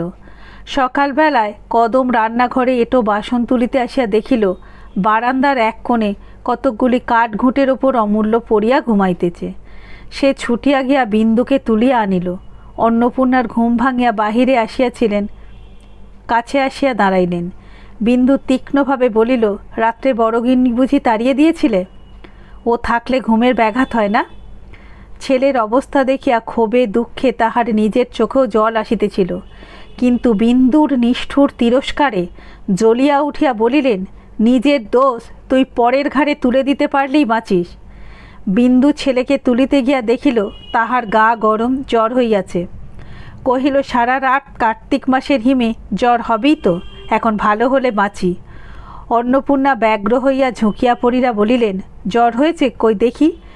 বিন্দু সজোরে তাহার হাত ঠেলিয়া দিয়া বলিল, থাক, আর দেখে কাজ নেই বলিয়া ঘুমন্ত ছেলেকে স্বচ্ছন্দে কোলে তুলিয়া লইয়া অন্নপূর্ণার প্রতি একবার বিষ দৃষ্টি নিক্ষেপ করিয়া নিজের ঘরে চলিয়া গেল। 5-6 দিনের মধ্যেই অমূল্য আরোগ্য হইয়া উঠিল বটে, কিন্তু বড় জায়ের অপরাধটা বিন্দু মার্জনা করিল না। সেই দিন হইতে সে ভালো করিয়া কথা পর্যন্ত বলিত না। অন্নপূর্ণা মনে মনে সমস্তই বুঝিলেন, অথচ তিনি মৌন হইয়া রহিলেন। সকলের সম্মুখে সমস্ত অপরাধ বিন্দু যে তাহারই ওপর তুলিয়া দিয়াছে, এই অন্যায় তিনিও ভুলিতে পারিলেন না। এটাই একদিন কি একটা কথার পর তিনি এলোকেশীর কাছে বলিয়া ফেলিলেন, ওর জ্বর তো ছোট বউয়ের জন্যই, ও যে মরেনি এই ওর ভাগ্যি। কথাটা এলোকেশী বিন্দুর গোচর করিতে লেশমাত্র বিলম্ব করিলেন না। বিন্দু মন দিয়া শুনিল, কিন্তু কথা কহিল না। সে যে শুনিয়াছে তাহাও এলোকেশী ভিন্ন আর জানিল না। বিন্দু বড়জায়ের সহিত একেবারে কথাবার্তা বন্ধ করিয়া দিল। কয়েকদিন হইতে নতুন বাটিতে জিনিসপত্র সরানো হইতেছিল। কাল সকালেই উঠিয়া যাইতে হইবে। যাদব ছেলেদের লইয়া সেই বাড়িতে ছিলেন। মাধব মোকদ্দমা উপলক্ষে অন্যত্র গিয়াছিলেন, তিনিও ছিলেন না। ইতিমধ্যে এ বাড়িতে এক বিষম কাণ্ড ঘটিল। সন্ধ্যার সময় মাস্টার পড়াইতে আসিয়াছিল। কি মনে করিয়া বিন্দু তাহাকে ডাকাইয়া পাঠালো, বলিল, কাল থেকে ও বাড়িতে গিয়ে পড়াবেন। মাস্টার যে আজ্ঞা বলিয়া চলিয়া যাইতেছিল। বিন্দু প্রশ্ন করিল, আপনার ছাত্রটি আজকাল পড়ে কেমন? মাস্টার বলিল, লেখাপড়ায় সে বরাবরই ভালো, প্রতিবারই তো প্রথম হয়। বিন্দু কহিল, তা হয়, কিন্তু আজকাল চুরুট খেতে শিখেছে যে। মাস্টার বিস্মিত হইয়া বলিল, চুরুট খেতে শিখেছে? পরক্ষণে নিজেই বলিল, আশ্চর্য নয়, ছেলেরা সমস্তই দেখা দেখি শেখে। কাঠ দেখে শিখেছে? মাস্টার চুপ করিয়া রহিল। বিন্দু বলিল, ওর বাবাকে ও কথা জানাবেন। মাস্টার মাথা নাড়িয়া বলিল, এই দেখুন না, আজ 5-7 দিনের কথা। স্কুলের পথে এক উড়ে মালির বাগানে ঢুকে তার অসময়ের আম পেড়ে গাছ ভেঙে তাকে মারধর করে এক কাণ্ড করেছে। বিন্দু রুদ্ধ নিঃশ্বাসে বলিল, তারপর? উড়ে হেডমাস্টারকে বলে দেয় তিনি 10 টাকা জরিমানা করিয়ে তাকে তা দিয়ে শান্ত করেছেন। ইন্দু বিশ্বাস করিতে পারিল না, বলিল, আমার অমূল্য ছিল, সে টাকা কোথায় পাবে? মাস্টার কহিল, তা জানি না, কিন্তু সেও ছিল। ও বাড়ির নরেনবাবুও ছিল, আর 3-4 জন স্কুলের বদমাস ছেলে ছিল। এই কথা আমি হেডমাস্টার মহাশয়ের কাছে শুনেছি। বিন্দু বলিল, টাকাও আদায় হয়ে গেছে? আগে হ্যাঁ, তাও শুনেছি। আচ্ছা, আপনি যান বলিয়া বিন্দু সেইখানে বসিয়া রহিল। তার মুখ দিয়া শুধু অস্ফুটে বাহির হইল, আমাকে না জানিয়ে টাকা দিলে এত সাহস এ বাড়িতে কার? একে তাহার মন খারাপ, তাহাতে দিদির কথাবার্তা বন্ধ। তাহার উপর এই সংবাদ বিন্দুকে হিতাহিত জ্ঞান শূন্য করিয়া তুলিল। সে উঠিয়া গিয়া রান্নাঘরে ঢুকিল। অন্নপূর্ণা রাত্রির জন্য তরকারি কুটিতেছিলেন। মুখ তুলিয়া ছোট বউয়ের মেঘাচ্ছন্ন মুখের দিকে চাহিয়া দেখিলেন। বিন্দু কহিল, দিদি, এর মধ্যে অমূল্যকে টাকা দিয়েছ? অন্নপূর্ণা ঠিক এই আশঙ্কাটাই করিতেছিলেন। ভয়ে তাহার গলা কাঠ হইয়া গেল। মৃদুস্বরে বলিলেন, কে বলল? বিন্দু বলিল, সেটা দরকারি কথা নয়। দরকারি কথা সেই বা কী বলে নিল, আর তুমিই বা কী বলে দিলে? অন্নপূর্ণা নিস্তব্ধ হইয়া রহিলেন।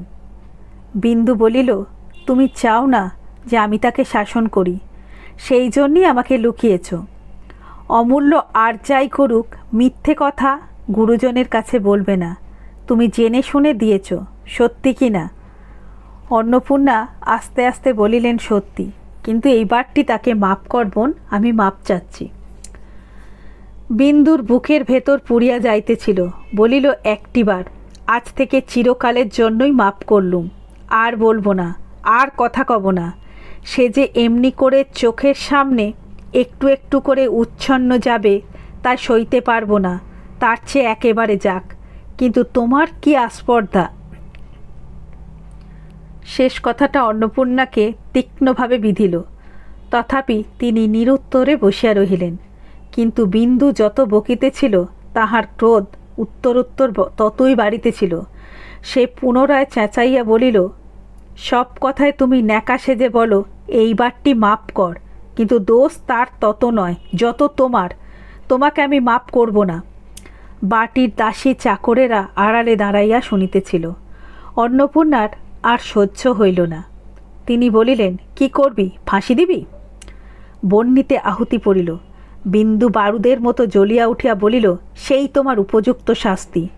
নিজের ছেলেকে 2 টাকা দিয়েছি, এই তো অপরাধ? কি কথায় কি কথা আসিয়া পড়িল। বিন্দু আসল কথা ভুলিয়া বসিয়া রইল।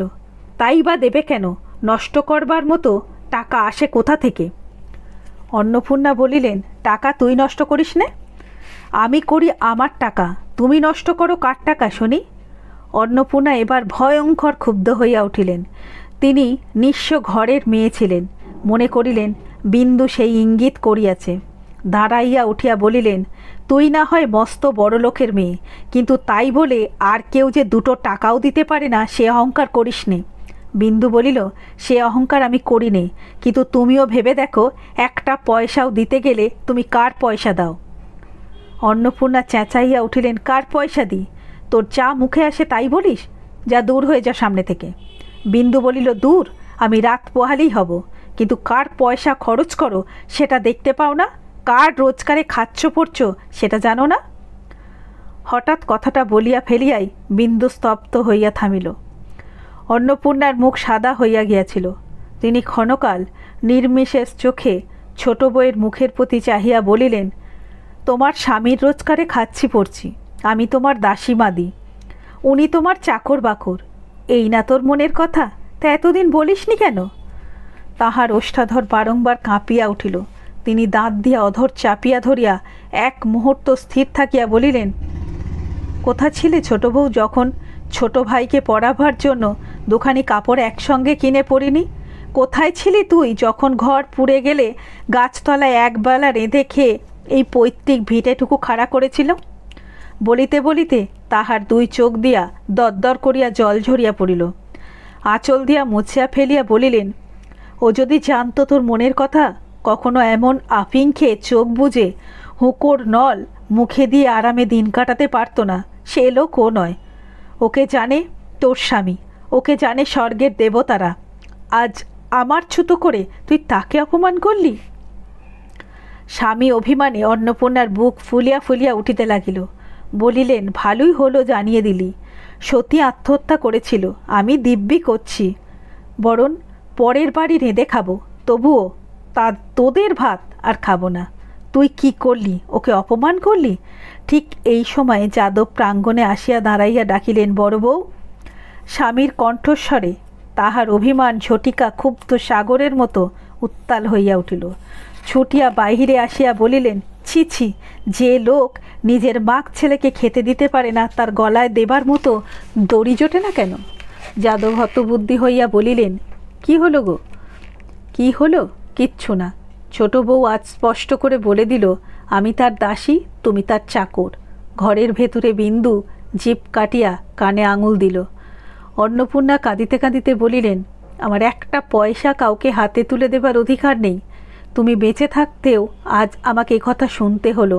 আজ তোমার সামনে দাঁড়িয়েই শপথ করছি, ওদের ভাত খাবার আগে যেন আমাকে ব্যাটার মাথা খেতে হয়। বিন্দু অবরুদ্ধ কর্ণরন্ধ্রে এই কথা অস্পষ্ট হইয়া প্রবেশ করিল। সে অস্ফুটে কি করলে দিদি বলিয়া সেইখানি ঘাড় গুঁজিয়া আজ 10 বর্ষ পরে অকস্মাৎ মূর্ছিত হইয়া পড়িল। নতুন বাড়িতে যাদব, অন্নপূর্ণা ও অমূল্য ব্যতীত আর সকলেই আসিয়াছিল। বাহির হইতে বিন্দুর পিসি, পিসির মেয়ে, নাতি নাতনি, বাপের বাড়ি হইতে তাহার বাবা মা, তাহাদের দাস দাসী প্রভৃতিতে সমস্ত গৃহ পরিপূর্ণ হইয়া গিয়াছিল। এখানে আসিবার দিনটাতেই শুধু বিন্দুকে কিছুটা বিমনা দেখাইতেছিল, কিন্তু পরদিন হইতেই সে ভাব কাটিয়া গেল। রাগ পড়িলেই অন্নপূর্ণা আসিবেন, তাহাতে বিন্দুর লেশমাত্র সংশয় ছিল না। এখানে পুজো দিয়া লোকজন খাওয়াইতে হইবে, সে তাহারই উদ্যোগ আয়োজন করিতে ব্যস্ত হইয়া পড়িল। বিন্দুর বাবা জিজ্ঞাসা করিলেন, মা, তোর ছেলেকে দেখছি না যে? বিন্দু সংক্ষেপে কহিল, ও সে ও বাড়িতে আছে। মা প্রশ্ন করিলেন, তো যা বুঝি আসতে পারলেন না? বিন্দু কহিল, না। তিনি নিজেই তখন বলিলেন, সবাই এলে ও বাড়িতেই বা কে থাকবে? পৈতৃক ভিটে বন্ধ করেও তো রাখা চলে না। বিন্দু চুপ করিয়া নিজে কাজ করিয়া চলিল। যাদব এই কদিন প্রত্যহ সন্ধ্যার সময় একবার করিয়া বাহিরে আসিয়া বসিতেন, কথাবার্তা বলিয়া সংবাদ লইয়া ফিরিয়া যাইতেন, কিন্তু ভেতরে ঢুকিতেন না। গৃহপূজার পূর্বের রাতে তিনি ভেতরে ঢুকিয়া এলোকেশেকে ডাকিয়া তত্ত্ব লইতেছিলেন। বিন্দু জানিতে পারায় আড়ালে দাঁড়াইয়া শুনিতে লাগিল। পিতার অধিক এই ভাসুরের কাছে ছেলেবেলা হইতে সেদিন পর্যন্ত সে কত আদর পাইয়াছে, কত স্নেহের ডাক শুনিয়াছে। যাদব মা বলিয়া ডাকিতেন, কোনোদিন বৌমা পর্যন্ত বলেন নাই। এই ভাসুরের কাছে জায়ের সহিত কলহ করিয়া কত নালিশ করিয়াছে, কোনোটি তাহার কোনোদিন উপেক্ষিত হয় নাই। আজ তাহার কাছে অপরিসীম লজ্জায় বিন্দুর কণ্ঠ রোধ হইয়া গেছে। যাদব চলিয়া গেলেন। সে নিভৃতে ঘরের মধ্যে মুখে আঁচল গুজিয়া ফুলিয়া ফুলিয়া কাঁদিতে লাগিল। চারিদিকে লোক পাছে কেহ শুনিতে পায়। পরদিন সকালবেলা বিন্দু স্বামীকে ডাকাইয়া আনিয়া বলিল, বেলা হচ্ছে, পুরুত বসে আছেন, বটঠাকুর এখনও তো এলেন না। মাধব বিস্মিত হইয়া জিজ্ঞাসা করিল, তিনি কেন? বিন্দু ততোধিক বিস্মিত হইয়া বলিল, তিনি কেন? তিনি ছাড়া এসব করবে কে? মাধব বলিল, হয় আমি, না হয় ভগ্নিপতি প্রিয়বাবু করবেন, দাদা আসতে পারবেন না। বিন্দু ক্ষুব্ধ হইয়া বলিল, আসতে পারবেন না বললেই হলো? তিনি থাকতে কি কারোর অধিকার আছে নাকি? না না, সে হবে না, তিনি ছাড়া আমি কাউকে কিছু করতে দেব না। মাধব বলিল, তবে বন্ধ থাক, তিনি বাড়ি নেই, কাজে গেছেন। এই সমস্ত বড় গিন্নির মতলব, তাহলে সেও আসবে না দেখছি, বলিয়া বিন্দু কাঁদো কাঁদো হইয়া চলিয়া গেল। তাহার কাছে পুজো অর্চনা, উৎসব আয়োজন, খাওয়ান দাওয়ান সমস্তই এক মুহূর্তে একেবারে মিথ্যা হইয়া গেল। তিন দিন ধরিয়া অনুক্ষণ সে এই চিন্তাই করিয়াছে। আজ বটঠাকুর আসিবেন, দিদি আসিবেন, অমূল্য আসিবে। আজিকার সমস্ত দিনব্যাপী কাজকর্মের ওপর সে যে মনে মনে তাহার কতখানি নির্ভর করিয়া নিশ্চিন্ত হইয়া বসিয়াছিল সে কথা সে ছাড়া আর কেহই জানিত না। স্বামীর একটা কথায় সে সমস্ত মরীচিকার মতো অন্তর্ধান হইয়া যাইবা মাত্র উৎসবের বিরাট পণ্ডশ্রম পাষাণের মতো তাহার বুকের ওপর চাপিয়া বসিল। এলোকেশী আসিয়া বলিলেন, ভাঁড়ারের চাবিটা একবার দাও ছোট বউ, ময়রা সন্দেশ নিয়ে এসেছে। বিন্দু ক্লান্তভাবে বলিল, ওইখানে কোথাও এখন রাখো ঠাকুরজি, পরে হবে। কোথায় রাখবো বউ? কাকেটাকে মুখে দেবে যে, তবে ফেলে দাও গে বলিয়া বিন্দু অন্যত্র চলিয়া গেল। পিসিমা আসিয়া বলিলেন, হ্যাঁ বিন্দু, এবেলা কতখানি ময়দা মাখবে, একবার যদি দেখিয়ে দিতিস। বিন্দু মুখ ভার করিয়া বলিল, কতখানি মাখবে তার আমি কি জানি? তোমরা গিন্নিবান্নি, তোমরা জানো না? পিসিমা অবাক হইয়া বলিলেন, শোনো কথা, কত লোক তোদের এবেলা খাবে, আমি তার কি জানি? বিন্দু রাগিয়া বলিল, তবে বলো গে ওকে। সে ছিল দিদি। অমূল্যধনের পৈতের সময় 3 দিন ধরে শহরের সমস্ত লোক খেলো। একবার বলেনি ছোট বউ, ওটা করগে, সেটা দেখগে, তার একটা হাড়ের যা যোগ্যতা এবারে সমস্ত লোকের তা নেই বলিয়া আর একটা ঘরে চলিয়া গেল। কদম আসিয়া জিজ্ঞাসা করিল, দিদি, জামাইবাবু বলছেন পুজোর কাপড় চোপড়গুলো। তাহার কথা শেষ হইবার পূর্বেই বিন্দু চেঁচাইয়া উঠিল, খেয়ে ফেল আমাকে তোরা, খেয়ে ফেল, যা দূর হ সামনে থেকে। কদম শশব্যস্তে পলায়ন করিল। খানিক পরে মাধব আসিয়া কয়েকবার ডাকাডাকি করিয়া বলিল, ও শুনতে পাচ্ছ? বিন্দু কাছে সরিয়া আসিয়া ঝংকার দিয়া বলিয়া উঠিল, পাচ্ছি না, আমি পারবো না, পারবো না, পারবো না। হলো? মাধব অবাক হইয়া চাহিয়া রহিল। বিন্দু বলিল, কি করবে? আমার গলায় ফাঁসি দেবে? না হয় তাই দাও বলিয়া কাঁদিয়া দ্রুতপদে সরিয়া গেল। বেলা বাড়িয়া উঠিতে লাগিল। বিন্দু বিনা কাজে ছটফট করিয়া এঘর ওঘর করিয়া কেবলই লোকের দোষ ধরিয়া বেড়াইতে লাগিল।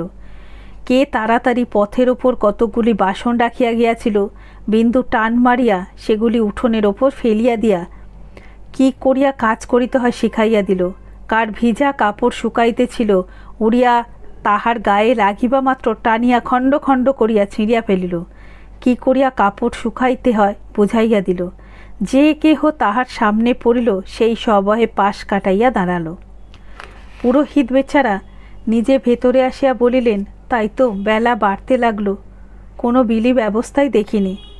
বিন্দু আড়ালে দাঁড়াইয়া কড়া করিয়া জবাব দিল, কাজকর্মের বাড়িতে বেলা একটু হয়ই বলিয়া আর একটা বাসন পা দিয়া ছুঁড়িয়া ফেলিয়া দিয়া আর একটা ঘরের মেঝের ওপর নির্জীবের মতো বসিয়া রহিল।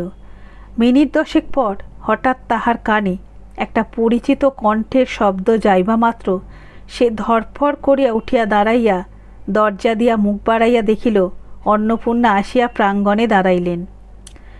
বিন্দু দুঃখে অভিমানে কাঁদিয়া ফেলিল।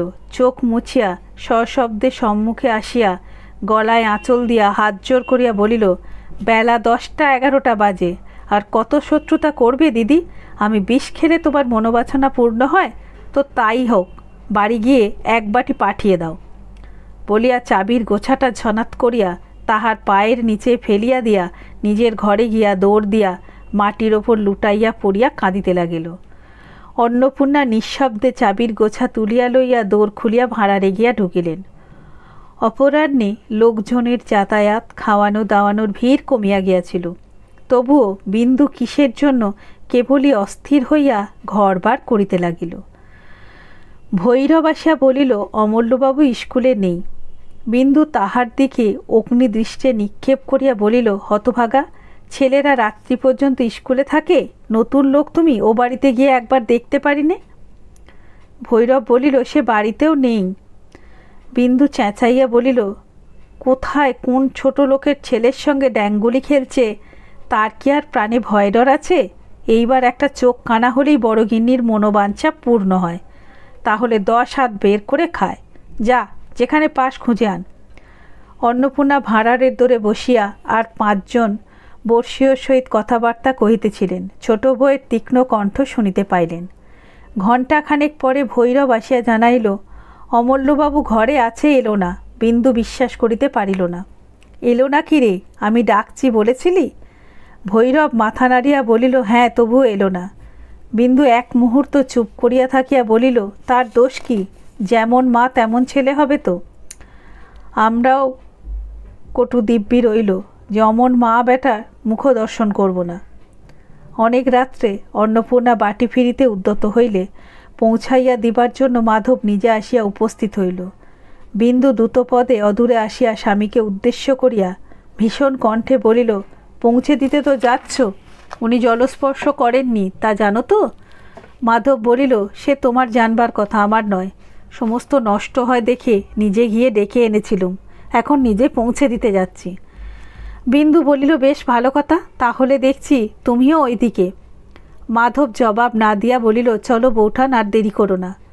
চলো ঠাকুরপো বলিয়া অন্নপূর্ণা পা বাড়াইতেই বিন্দু গর্জন করিয়া বলিল, লোকে কথায় বলে দেইজি সূত্র, নিজের যা মুখে এলো 10টা মিথ্যে সাজিয়ে বলল, কটকট করে দিব্যি করল, 4 দিন 4 রাত ছেলের মুখ দেখতে দিল না, ভগবানের বিচার করবেন বলিয়া মুখে আঁচল গুজিয়া কান্না রোধ করিয়া রান্নাঘরের বারান্দায় আসিয়া উবুর হইয়া মূর্ছিত হইয়া পড়িল। একটা গোলমাল উঠিল। মাধব অন্নপূর্ণা দুজনেই শুনিতে পাইলেন। অন্নপূর্ণা ফিরিয়া দাঁড়াইয়া বলিলেন, কি হলো দেখি? মাধব কহিল, দেখতে হবে না, চলো। কলহের কথাটা এই কদিন গোপন ছিল, আর রহিল না।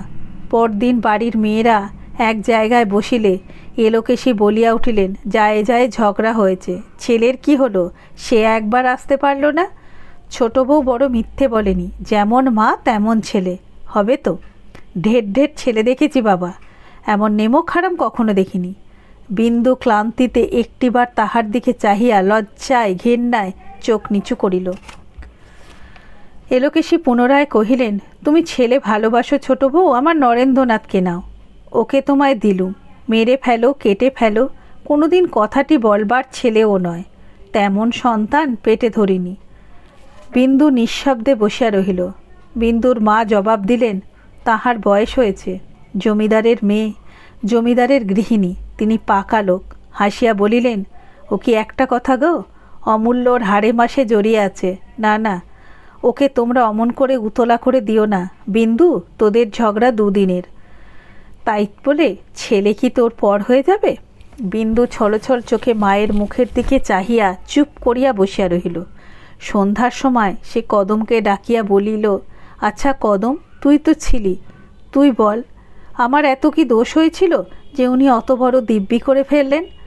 বিন্দু তাহাকে এই আলোচনা করিতে আহ্বান করিয়াছে, সহসা কদম তাহা বিশ্বাস করিতে পারিল না। সে অত্যন্ত সংকুচিত হইয়া মৌন হইয়া রহিল। তথাপি বিন্দু বলিল, না না, হাজার হোক তোরা বয়সে বড়, তোদের দুটো কথা আমাকে শুনতেই হয়, তুই বল না, এত দোষ আমার কি হয়েছিল? কদম ঘাড় নাড়িয়া বলিল, না দিদি, দোষ আর কি? বিন্দু কহিল, তবে যা না একবার ও বাড়িতে, 2 কথা শুনিয়ে দিয়ে আয়, তোর আর ভয় কি? কদম সাহস পাইয়া বলিল, ভয় কিছুই নয় দিদি, কিন্তু কাজ কি আর ঝগড়া বিবাদ করে? যা হবার তা তো হয়েই গেছে। বিন্দু কহিল, না না কদম, তুই বুঝিস নে, সত্যি কথা বলা ভালো, না হলে ও মনে করবে আমারই যেন সব দোষ। তার কিছুই নেই, বার করে দেব, দূর করে দেব, এসব কথা বলেনি ও। আমি কোনো দিন তাতে রাগ করেছি? কেন ও লুকিয়ে টাকা দিল, কেন একবার জানালো না? কদম বলল, আচ্ছা কাল যাব, আজ সন্ধে হয়ে গেছে। বিন্দু অপ্রসন্ন হইয়া বলিল, সন্ধে আবার কোথায় কদম, তুই বড় কথা কাটিস, শীতকালের বেলা বলি অমন দেখাচ্ছে, না হয় কাউকে সঙ্গে নে না। ওরে ও ভৈরব, শোন, হেবকে ডেকে দে তো, কদমের সঙ্গে যাক। ভৈরব বলিল, হেবকে দিয়ে বাবু বাতি পরিষ্কার করাচ্ছেন। বিন্দু চোখ তুলিয়া বলিল, ফের মুখের সামনে জবাব করে। ভৈরব সে চাহনির সম্মুখ হইতে ছুটিয়া পালাইল। কদমকে পাঠাইয়া দিয়া বিন্দু বার 2 এঘর ওঘর করিয়া রান্নাঘরে আসিয়া ঢুকিল। বামুন ঠাকরুন একা বসিয়া রাঁধিতেছিল। বিন্দু একপাশে বসিয়া পড়িয়া বলিল, আচ্ছা মেয়ে, তোমাকেই সাক্ষী মানছি, সত্যি কথা বলো, মেয়ে কার দোষ বেশি?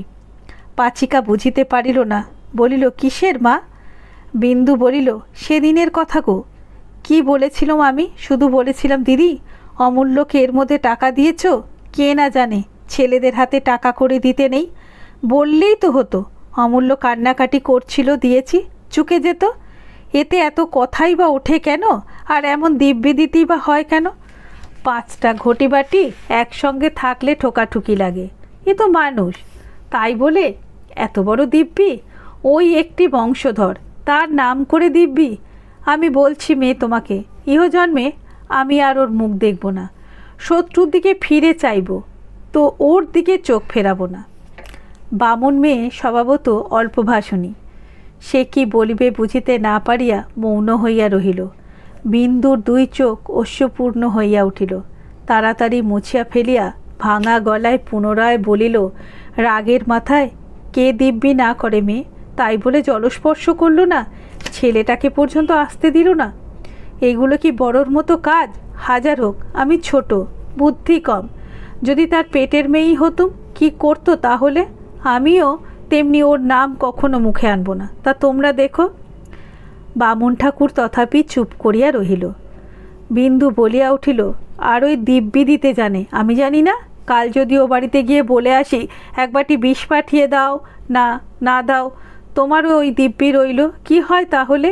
আমি 2 দিন চুপ করে আছি, তারপরে হয় গিয়ে ওই দিব্যি দিয়ে আসবো, না হয় নিজেই 1 বাটি বিষ খেয়ে বলে যাব দিদি পাঠিয়ে দিয়েছে। দেখি 5 জন ওকে ছিছি করে কিনা, ও জব্দ হয় কিনা। বামুন ঠাকরুন ভয় পাইয়া মৃদুস্বরে বলিল, ছি মা, ও মতলব করতে নেই। ঝগড়া বিবাদ চিরস্থায়ী হয় না। উনিও তোমাকে ছেড়ে থাকতে পারবেন না, অমূল্যধনও পারবে না। এই কদিন সে যে কেমন করে আছে আমরা তাই কেবলই ভাবি। বিন্দু ব্যগ্র হইয়া বলিল, তাই বলো মেয়ে?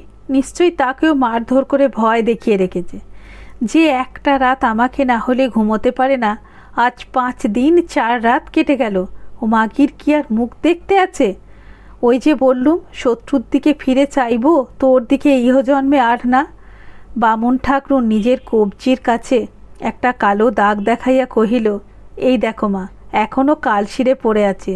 সেই রাত্রে তোমার মূর্ছা হয়েছিল, এসব কথা জানো না।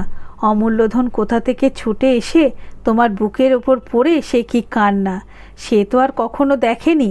বলে ছোটো মা মরে গেল, না দেয় তোমার চোখে মুখে জল দিতে, না দেয় বাতাস করতে। আমি টানতে গেলুম, আমাকে কামড়ে দিল। বড় মা টানতে গেলেন, তাকে আঁচড়ে কামড়ে কাপড় ছিঁড়ে এক করে দিল। লোকে রুগীর সেবা করবে কি মা, তাকে নিয়েই ব্যতিব্যস্ত। শেষে 4-5 জন মিলে টেনে নিয়ে যায়। বিন্দু নির্বিশেষ চোখে তাহার মুখের পানে চাহিয়া কথাগুলো যেন গিলিতে লাগিল। তারপর অতি দীর্ঘ একটা নিঃশ্বাস ফেলিয়া ধীরে ধীরে উঠিয়া গিয়া নিজের ঘরে গিয়া দৌড় দিয়া শুইয়া পড়িল। দিন 4 পরে বিন্দুর পিতা মাতা পিসি প্রভৃতি ফিরিবার পূর্বের দিন মূর্ছার পরে বিন্দু চুপ করিয়া বিছানায় পড়িয়াছিল। কদম বাতাস করিতেছিল, আর কেহ ছিল না। বিন্দু ইঙ্গিতে তাহাকে আরও কাছে ডাকিয়া মৃদু কণ্ঠে বলিল, কদম দিদি এসেছেন রে? কদম বলিল, না, আমরা এত লোক আছি, তাকে আর কষ্ট দেওয়া কেন? বিন্দু ক্ষণকাল স্থির থাকিয়া বলিল, এই তোদের দোষ কদম, সব কাজই নিজেদের বুদ্ধি খাটাতে যাস। এমনি করেই একদিন আমাকে মেরে ফেলবি দেখছি। পুজোর দিনেও তোরা একবারই লোক ছিলি, কি করতে পেরেছিলি? যতক্ষণ না সেই 1 ফোঁটা লোকটি এসে বাড়িতে পা দিল। ওরে তোরা আর সে, তার করে আঙুলের ক্ষমতাও তোদের বাড়ি শুদ্ধ লোকের নেই। বিন্দুর মা ঘরে ঢুকিয়া বলিলেন, জামাইয়ের মত আছে বিন্দু, তুইও দিন কতক আমাদের সঙ্গে ঘুরে আসবি, চল। বিন্দু মায়ের মুখের দিকে চাহিয়া থাকিয়া বলিল, আমার যাওয়া না যাওয়া কি তার মতামতের ওপর নির্ভর করে মা? যে তিনি বললেই যাব? আমার শত্রুর হুকুম না পেলে যায় কি করে? মা কথাটা বুঝিয়া বলিলেন, তোর জায়ের কথা বলছিস? তার আর হুকুম নিতে হবে না। যখন আলাদা হয়ে তোরা চলে এসেছিস তখন উনি বললেই হলো। বিন্দু মাথা নাড়িয়া বলিল, না মা, তা হয় না। যতক্ষণ বেঁচে আছে ততক্ষণ যেখানেই থাক সেই সব। আর যাই করি মা, তাকে না বলে বাড়ি ছেড়ে যেতে পারবো না। বড় ঠাকুর তাহলে রাগ করবেন। এলোকে সে এইমাত্র উপস্থিত হইয়া শুনিতেছিলেন। বলিলেন, আচ্ছা আমি বলছি, তুমি যাও। বিন্দু সে কথার জবাব দিল না। মা বলিলেন, বেশ তো, না হয় লোক পাঠিয়ে তার মত নে না বিন্দু। বিন্দু আশ্চর্য হইয়া বলিল, লোক পাঠিয়ে? সে তো আরও মন্দ হবে মা। আমি তার মন জানি, মুখে বলবে যাক, কিন্তু ভেতরে রেগে থাকবে। হয়তো বর ঠাকুরকে 5টা বানিয়ে বলবে, না মা তোমরা যাও, আমার যাওয়া হবে না। মা আর চিৎ করিলেন না, চলিয়া গেলেন। এইবার ফাঁকা বাড়ি প্রতি মুহূর্তে তাহাকে গিলিবার জন্য হাঁ করিতে লাগিল। নিচের একটা ঘরে এলোকেশিরা থাকেন, দোতলার একটা ঘরে তাহার নিজের, আর সমস্তই খালি খাঁ খাঁ করিতে লাগিল। সে শূন্য মনে ঘুরিতে ঘুরিতে তেতলার একটি ঘরে আসিয়া দাঁড়াইল। কোনো সুদূর ভবিষ্যতে পুত্র পুত্রবধূর নাম করিয়া এই ঘরখানি সে তৈরি করিয়াছিল। এইখানে ঢুকিয়া সে কিছুতেই চোখের জল রাখিতে পারিল না। নিচে নামিয়া আসিতেছিল, পথে স্বামীর সহিত দেখা হইবা মাত্র সে বলিয়া উঠিল, হ্যাঁ গো, কীরকম হবে তবে? মাধব বুঝিতে না পারিয়া বলিলেন, কিসের? বিন্দু আর জবাব দিতে পারিল না। হঠাৎ দীর্ঘ নিঃশ্বাস ফেলিয়া বলিল, না না, তুমি যাও, ও কিছু না। পরদিন সকালবেলা মাধব বাহিরের ঘরে বসিয়া কাজ করিতেছিলেন। অকস্মাৎ বিন্দু ঘরে ঢুকিয়াই কান্না চাপিয়া বলিল, উনি চাকরি করছেন নাকি? মাধব চোখ না তুলিয়াই বলিলেন, হুঁ। হুঁ কি? এই কি তার চাকরির বয়স? মাধব পূর্বের মতো কাগজে চোখ রাখিয়া বলিলেন, চাকরি কি মানুষ বয়সের জন্যে করে? চাকরি করে অভাবে।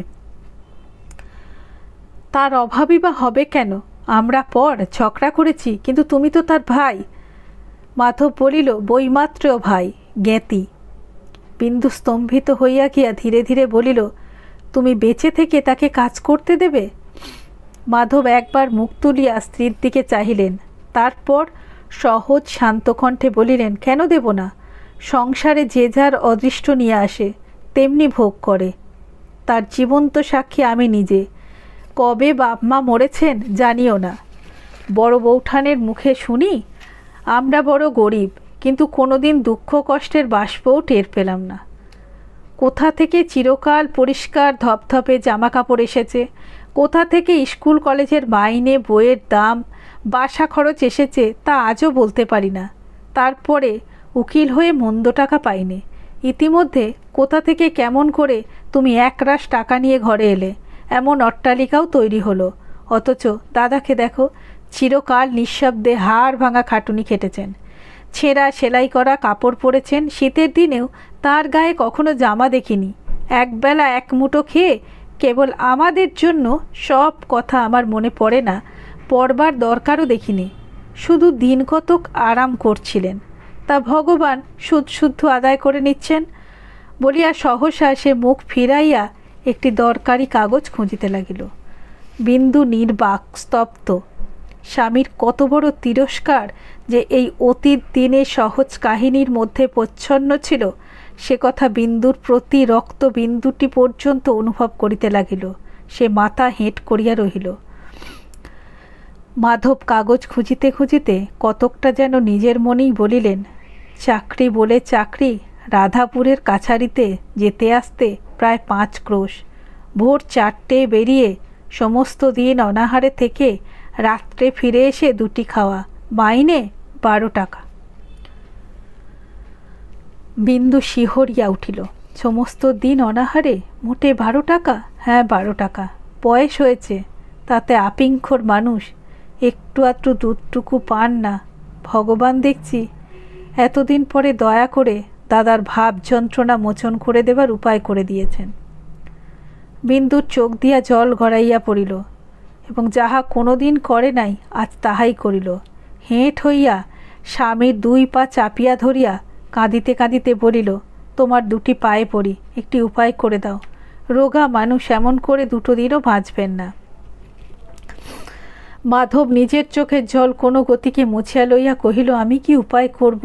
বৌঠান আমাদের 1 কণা চাল পর্যন্ত নেবেন না। কিছু না করলে তাদের সংসারই বা চলবে কি করে? বিন্দু রুদ্ধস্বরে বলিল, তা আমি জানি না। ওগো, তুমি আমার দেবতা, তিনি তোমার চেয়েও বড়। ছি ছি, যে কথা মনে আনাও যায় না সেই কথা কি না? বিন্দু আর বলিতে পারিল না। মাধব বলিল, বেশ তো, অন্তত যাও বৌঠানের কাছে, যাতে তার রাগ পড়ে, তিনি প্রসন্ন হন, তাই করো।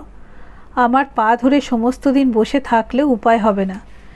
বিন্দু তৎক্ষণাৎ পা ছাড়িয়া উঠিয়া বসিল, বলিল, পায়ে ধরা অভ্যেস আমার নয়। এখন দেখছি কেন সে রাত্রে তিনি জলস্পর্শ করেননি, অথচ তুমি সমস্ত জেনে শুনে শত্রুর মতো চুপ করে রইলে। আমার অপরাধ বেড়ে গেল, তুমি কথা কইলে না। মাধব কাগজপত্রে মনোনিবেশ করিয়া কহিল, না, ও বিদ্যে আমার দাদার কাছে শেখা, ঈশ্বর করুন যেন অমনি চুপ করে থেকেই একদিন যেতে পারি। বিন্দু আর কথা কহিল না, উঠিয়া গিয়া নিজের ঘরে দৌড় দিয়া পড়িয়া রহিল। মাধব তখন উঠিবার উপক্রম করিতেছিল। বিন্দু আবার আসিয়া ঘরে ঢুকিল। তাহার দুই চোখ রাঙা। মাধবের দয়া হইল, বলিল, যাও একবার তার কাছে, জানো তো তাকে, একটিবার গিয়ে শুধু দাঁড়াও, তাহলেই হবে। বিন্দু অত্যন্ত করুণ কণ্ঠে বলিল, তুমি যাও, ওগো, আমি ছেলের দিব্যি করছি। মাধব তাহার মনের ভাব বুঝিয়া কিছু উষ্ণ হওয়াই জবাব দিল, হাজার দিব্যি করলেও আমি দাদাকে বলতে পারবো না। তিনি নিজে জিজ্ঞাসা না করলে গিয়ে বলবো, এত সাহস আমার গলা কেটে ফেললেও হবে না। বিন্দু তথাপি নড়িল না। মাধব কহিল, পারবে না যেতে? বিন্দু জবাব দিল না, হেঁট মুখে ধীরে ধীরে চলিয়া গেল। বাড়ির সম্মুখ দিয়া স্কুল যাইবার পথ। প্রথম কয়েকদিন অমূল্য ছাতি আড়াল দিয়া এই পথেই গিয়াছিল। আজ দুদিন ধরিয়া সেই লাল রঙের ছাতাটি আর পথের একধারও বাহিয়া গেল না। চাহিয়া চাহিয়া বিন্দুর চোখ ফাটিয়া জল পড়িতে লাগিল। তবুও সে চিলের ছাদের আড়ালে বসিয়া তেমনি এক দৃষ্টে পথের পানে চাহিয়া বসিয়া রহিল। সকালে 9টা-10টার সময় কত রকমের ছাতি মাথায় দিয়া কত ছেলে হাঁটিয়া গেল। স্কুলের ছুটির পর কত ছেলে সেই পথে আবার ফিরিয়া আসিল, কিন্তু সেই চলন, সেই ছাতি বিন্দুর চোখে পড়িল না। সে সন্ধ্যার সময় চোখ মুছিতে মুছিতে নামিয়া আসিয়া নরেনকে আড়ালে ডাকিয়া জিজ্ঞাসা করিল, হ্যাঁ নরেন, এই তো স্কুলে যাবার পথ, তবে কেন সে এদিক দিয়ে আর যায় না? নরেন চুপ করিয়া রহিল। বিন্দু বলিল, বেশ তোরে, তোরা দুটি ভাই গল্প করতে করতে যাবি আসবি, সেই তো ভালো। নরেন তাহার নিজের ধরনে অমূল্যকে ভালোবাসিয়াছিল। চুপি চুপি বলিল, সে লজ্জায় আর যায় না মামি, ওই হোতা দিয়া ঘুরে যায়। বিন্দু কষ্টে হাসিয়া বলিল, তার আবার লজ্জা কিসের রে? না না, তুই বলিস তাকে, সে যেন এই পথেই যায়। নরেন মাথা নাড়িয়া বলিল, কখনো যাবে না মামি। কেন যাবে না জানো? বিন্দু উৎসুক হইয়া বলিল, কেন? নরেন বলিল, তুমি রাগ করবে না? না। তাদের বাড়িতে বলে পাঠাবে না? না। আমার মাকেও বলে দেবে না? বিন্দু অধীর হইয়া বলিল, না রে না, বল, আমি কাউকে কিচ্ছু বলবো না। নরেন ফিসফিস করিয়া বলিল, হেডমাস্টার অমূল্যের আচ্ছা করে কান মলে দিয়েছিল। এক মুহূর্তে বিন্দু আগুনের মতো জ্বলিয়া উঠিয়া বলিল, কেন দিল? গায়ে হাত তুলতে আমি মানা করে দিয়েছি না? নরেন হাত নাড়িয়া বলিল, তার দোষ কি মামি? সে নতুন লোক, আমাদের চাকর, এই হেবশালাই বজ্জাত। সে এসে মাকে বলেছে, আর আমার মাটিও কম বজ্জাত নয় মামি। সে মাস্টারকে বলে দিয়েছে। থার্ড মাস্টার অমনি আচ্ছা সে কান মলেছে। কী রকম করে জানো মামি? এই রকম করে ধরে। বিন্দু তাহাকে তাড়াতাড়ি থামাইয়া দিয়া বলিল, হেবো কি বলে দিয়েছে? নরেন বলিল, কি জানো মামি, হেবো টিফিনের সময় আমার খাবার নিয়ে যায় তো, সে ছুটে এসে বলে, কি খাবার দেখি নরেনদা? মা শুনে বলে, অমূল্য নজর দেয়। অমূল্যর কেউ খাবার নিয়ে যায় না? নরেন কপালে একবার হাত ঠেকাইয়া বলিল, কোথা পাবে মামি, তারা গরিব মানুষ। সে পকেটে করে দুটি ছোলা ভাজা নিয়ে যায়, তাই টিফিনের সময় ওই দিকের গাছতলায় নুকিয়ে বসে খায়। বিন্দুর চোখের ওপর ঘর বাড়ি সমস্ত সংসার দুলিতে লাগিল। সে সেইখানে বসিয়া পড়িয়া বলিল, নরেন তুই যা। সেই রাত্রে অনেক ডাকাডাকির পর বিন্দু খাইতে বসিয়া কোনো মতেই হাত মুখে তুলিতে পারিল না।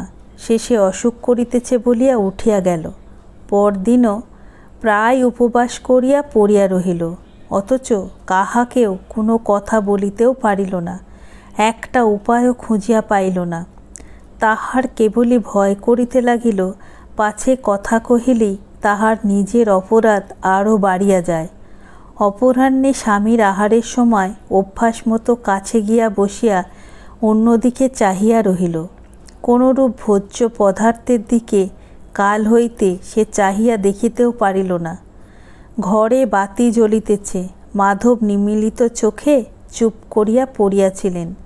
বিন্দু আসিয়া পায়ের কাছে বসিল। মাধব চাহিয়া দেখিয়া বলিলেন, কি? বিন্দু নতমুখে স্বামীর পায়ে একটা আঙুলের নখ খুঁটিতে লাগিল। মাধব স্ত্রীর মনের কথাটা অনুমান করিয়া লইয়া আর্দ্র হইয়া বলিলেন, আমি সমস্তই বুঝি বিন্দু, কিন্তু আমার কাছে কাঁদলে কি হবে, তার কাছে যাও। বিন্দু সত্যিই কাঁদিতেছিল, বলিল, তুমি যাও, আমি গিয়ে তোমার কথা বলবো, দাদা শুনতে পাবেন না। বিন্দু সে কথার জবাব না দিয়া বলিল, আমি তো বলছি আমার দোষ হয়েছে, আমি ঘাট মানছি, তুমি তাদের বলগে, আমি পারবো না বলিয়া মাধব পাশ ফিরিয়া শুইলেন। বিন্দু আরও কতক্ষণ আশা করিয়া বসিয়া রহিল, কিন্তু মাধব কোনো কথাই তার যখন বলিলেন না, তখন সে ধীরে ধীরে উঠিয়া গেল। স্বামীর ব্যবহারে তাহার বুকের এক প্রান্ত হইতে অপর প্রান্ত পর্যন্ত প্রস্তর কঠিন ধিক্কার যোজনব্যাপী পর্বতের মতো এক নিমেষের মধ্যে পরিব্যাপ্ত হইয়া গেল। আজ সে নিঃসংশয়ে বুঝিল তাহাকে সবাই ত্যাগ করিয়াছে। পরদিন প্রাতকালে যাদব ছোটবধূর যাইবার অনুমতি দিয়া একখানি পত্র পাঠাইয়া দিলেন। বিন্দুর পিতা পীড়িত, সে যেন অবিলম্বে যাত্রা করে। বিন্দু সজল চোখে গাড়িতে গিয়া উঠিল। বামুন ঠাকরুন গাড়ির কাছে আসিয়া বলিলেন, বাপকে ভালো দেখে শিগগির ফিরে এসো মা। বিন্দু নামিয়া আসিয়া তাহার পদধূলি লইতেই তিনি অত্যন্ত সংকুচিত হইয়া পড়িলেন। বিন্দুকে এমন নত এমন নম্র হইতে কেহ কোনোদিন দেখে নাই।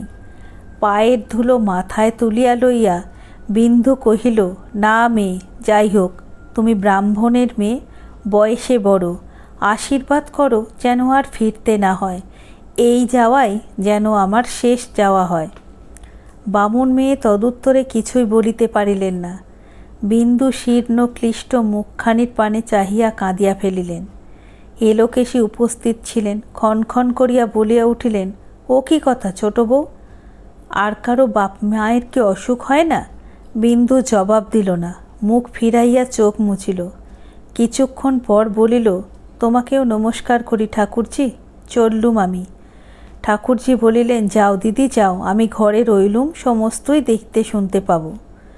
বিন্দু আর কথা কহিল না। কোচম্যান গাড়ি ছাড়িয়া দিল। অন্নপূর্ণা বামুন ঠাকরুনের মুখে এই কথা শুনিয়া চুপ করিয়া রহিলেন। ইতিপূর্বে কোনো দিন বিন্দু অমূল্যকে ছাড়িয়া বাপের বাড়ি যায় নাই। আজ 1 মাসের ওপর হইল সে একবার তাহাকে চোখের দেখা দেখিতে প্রায় নাই।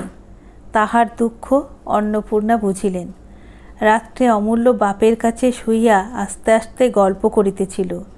নিচে প্রদীপের আলোকে কাঁথা সেলাই করিতে করিতে অন্নপূর্ণা সহস্র দীর্ঘা নিঃশ্বাস ফেলিয়া বলিয়া উঠিলেন, 60 যাবার সময় বলে কি না, এই যাওয়াই যেন শেষ যাওয়া হয়, মা দুর্গা করুন, বাছা আমার ভালোই ভালোই ফিরে আসুক।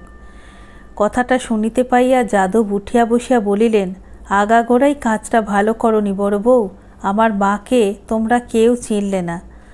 অন্নপূর্ণা বলিলেন, সেও তো একবার দিদি বলে এলো না, তার ছেলেকেও তো সে জোর করে নিয়ে যেতে পারত, তাও তো করল না। সেই দিন সমস্ত দিন খাটুনির পর ঘরে ফিরে এলুম, উল্টে কতকগুলো শক্ত কথা শুনিয়ে দিল। যাদব বলিলেন, আমার মায়ের কথা শুধু আমি বুঝি, কিন্তু বড় বউ, এই যদি না মাপ করতে পারবে, বড় হয়েছিলে কেন? তুমিও যেমন, মাধুও তেমনি। তোমরা ধরে বেঁধে বুঝি আমার মায়ের প্রাণটা বধ করলে। অন্নপূর্ণার চোখ দিয়ে টপ টপ করিয়া জল পড়িতে লাগিল।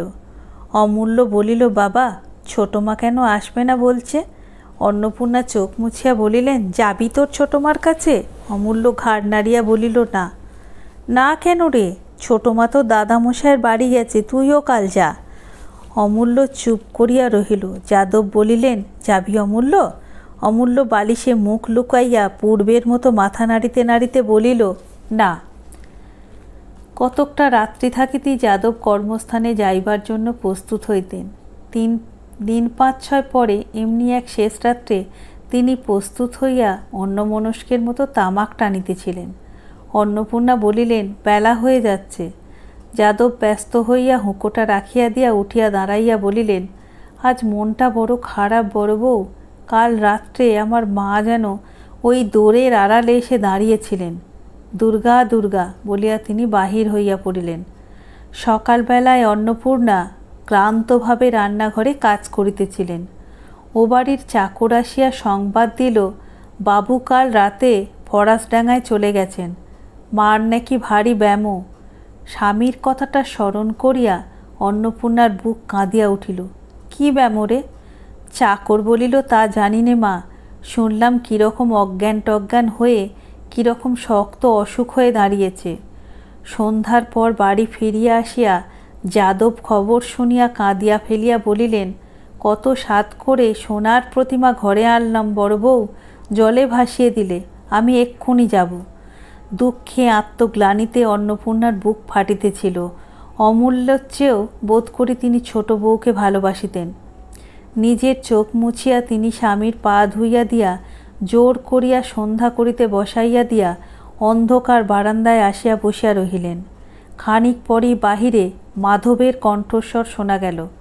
অন্নপূর্ণা প্রাণপণে বুক চাপিয়া ধরিয়া 2 কানে আঙুল দিয়া শক্ত হইয়া বসিয়া রহিলেন। মাধব রান্নাঘরে অন্ধকার দেখিয়া এই ঘরে ফিরিয়া আসিয়া অন্ধকারে অন্নপূর্ণাকে দেখিয়া শুষ্ক স্বরে বলিল, বৌঠান, শুনেছ বোধ হয়? অন্নপূর্ণা মুখ তুলিতে পারিলেন না। মাধব কহিল, অমূল্যর যাওয়া একবার দরকার। বোধ করি শেষ সময় উপস্থিত হয়েছে। অন্নপূর্ণা উবুর হইয়া পড়িয়া ফুকারিয়া কাঁদিয়া উঠিলেন। যাদব ও ঘর হইতে পাগলের মতো ছুটিয়া আসিয়া বলিলেন, এমন হয় না মাধু, আমি বলছি হয় না। আমি জ্ঞানে অজ্ঞানে কাউকে কখনো কোনো দুঃখ দিইনি। ভগবান আমাকে এই বয়সে কখনো এমন শাস্তি দেবেন না। মাধব চুপ করিয়া রহিল।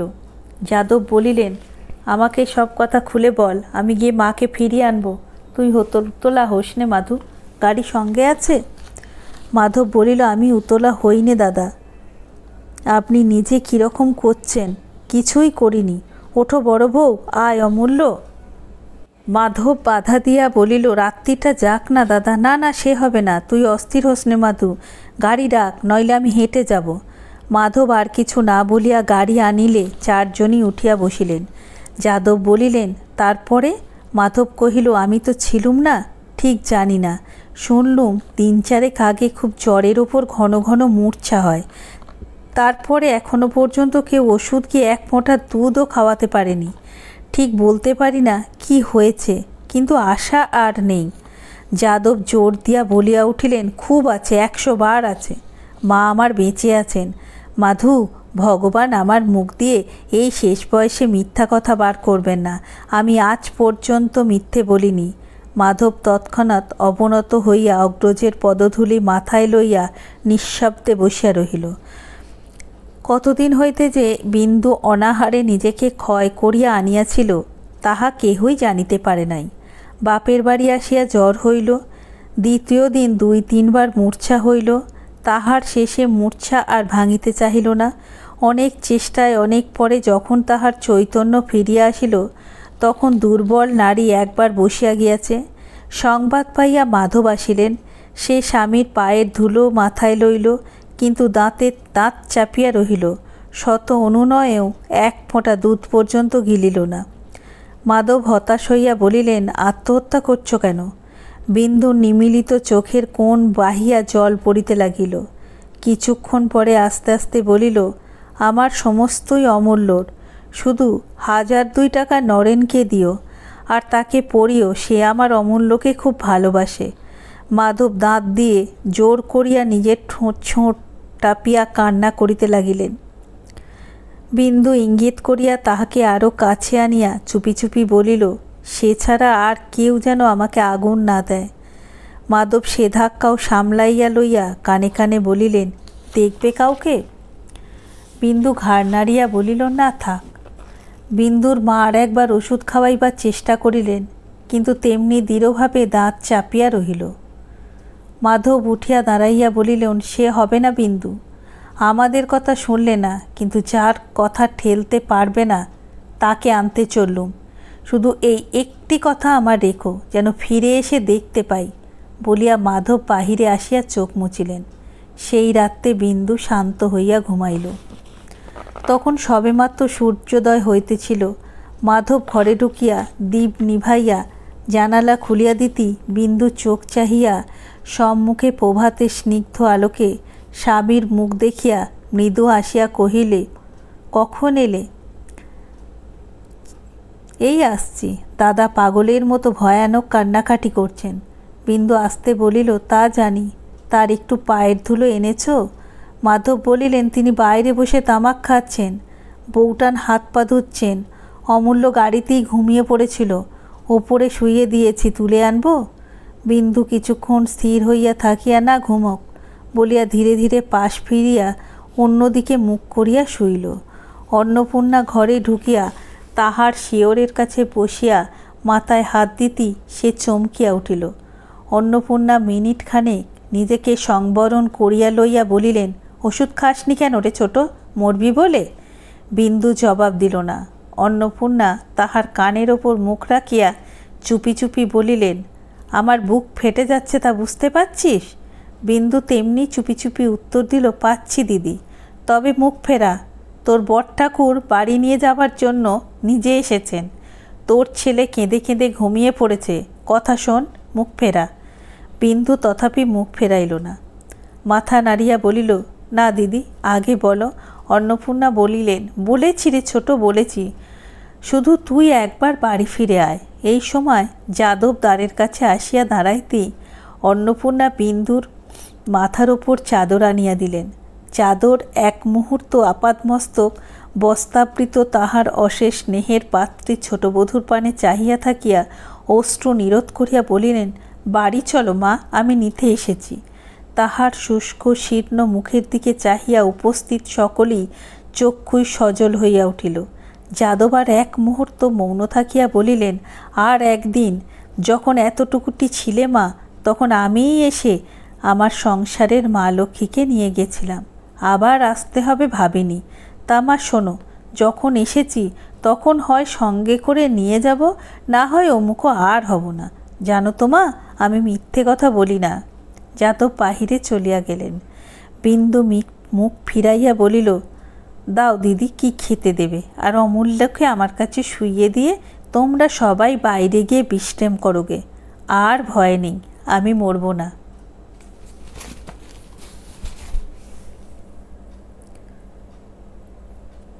এতক্ষণ শুনছিলেন অমর কথাশিল্পী শরৎচন্দ্র চট্টোপাধ্যায়ের বিখ্যাত বড় গল্প একটি, বিন্দুর ছেলে। আশা করছি গল্পটা আপনাদের ভালো লেগেছে। যদি ভালো লেগে থাকে প্লিজ ভিডিওতে একটা লাইক করে দেওয়ার অনুরোধ রইল। আর এই ধরনের গল্প যদি আপনারা শুনতে চান তাহলে প্লিজ প্লিজ প্লিজ আমার চ্যানেলটা সাবস্ক্রাইব করে নিয়ে আমার সাথেই থাকবেন। পাশে থাকা বেল বাটনটা অন করে দেবেন, যাতে যখনই আমি কোনো নতুন গল্প আপলোড করব তার নোটিফিকেশন সবার প্রথমে আপনাদের কাছে পৌঁছে যায়।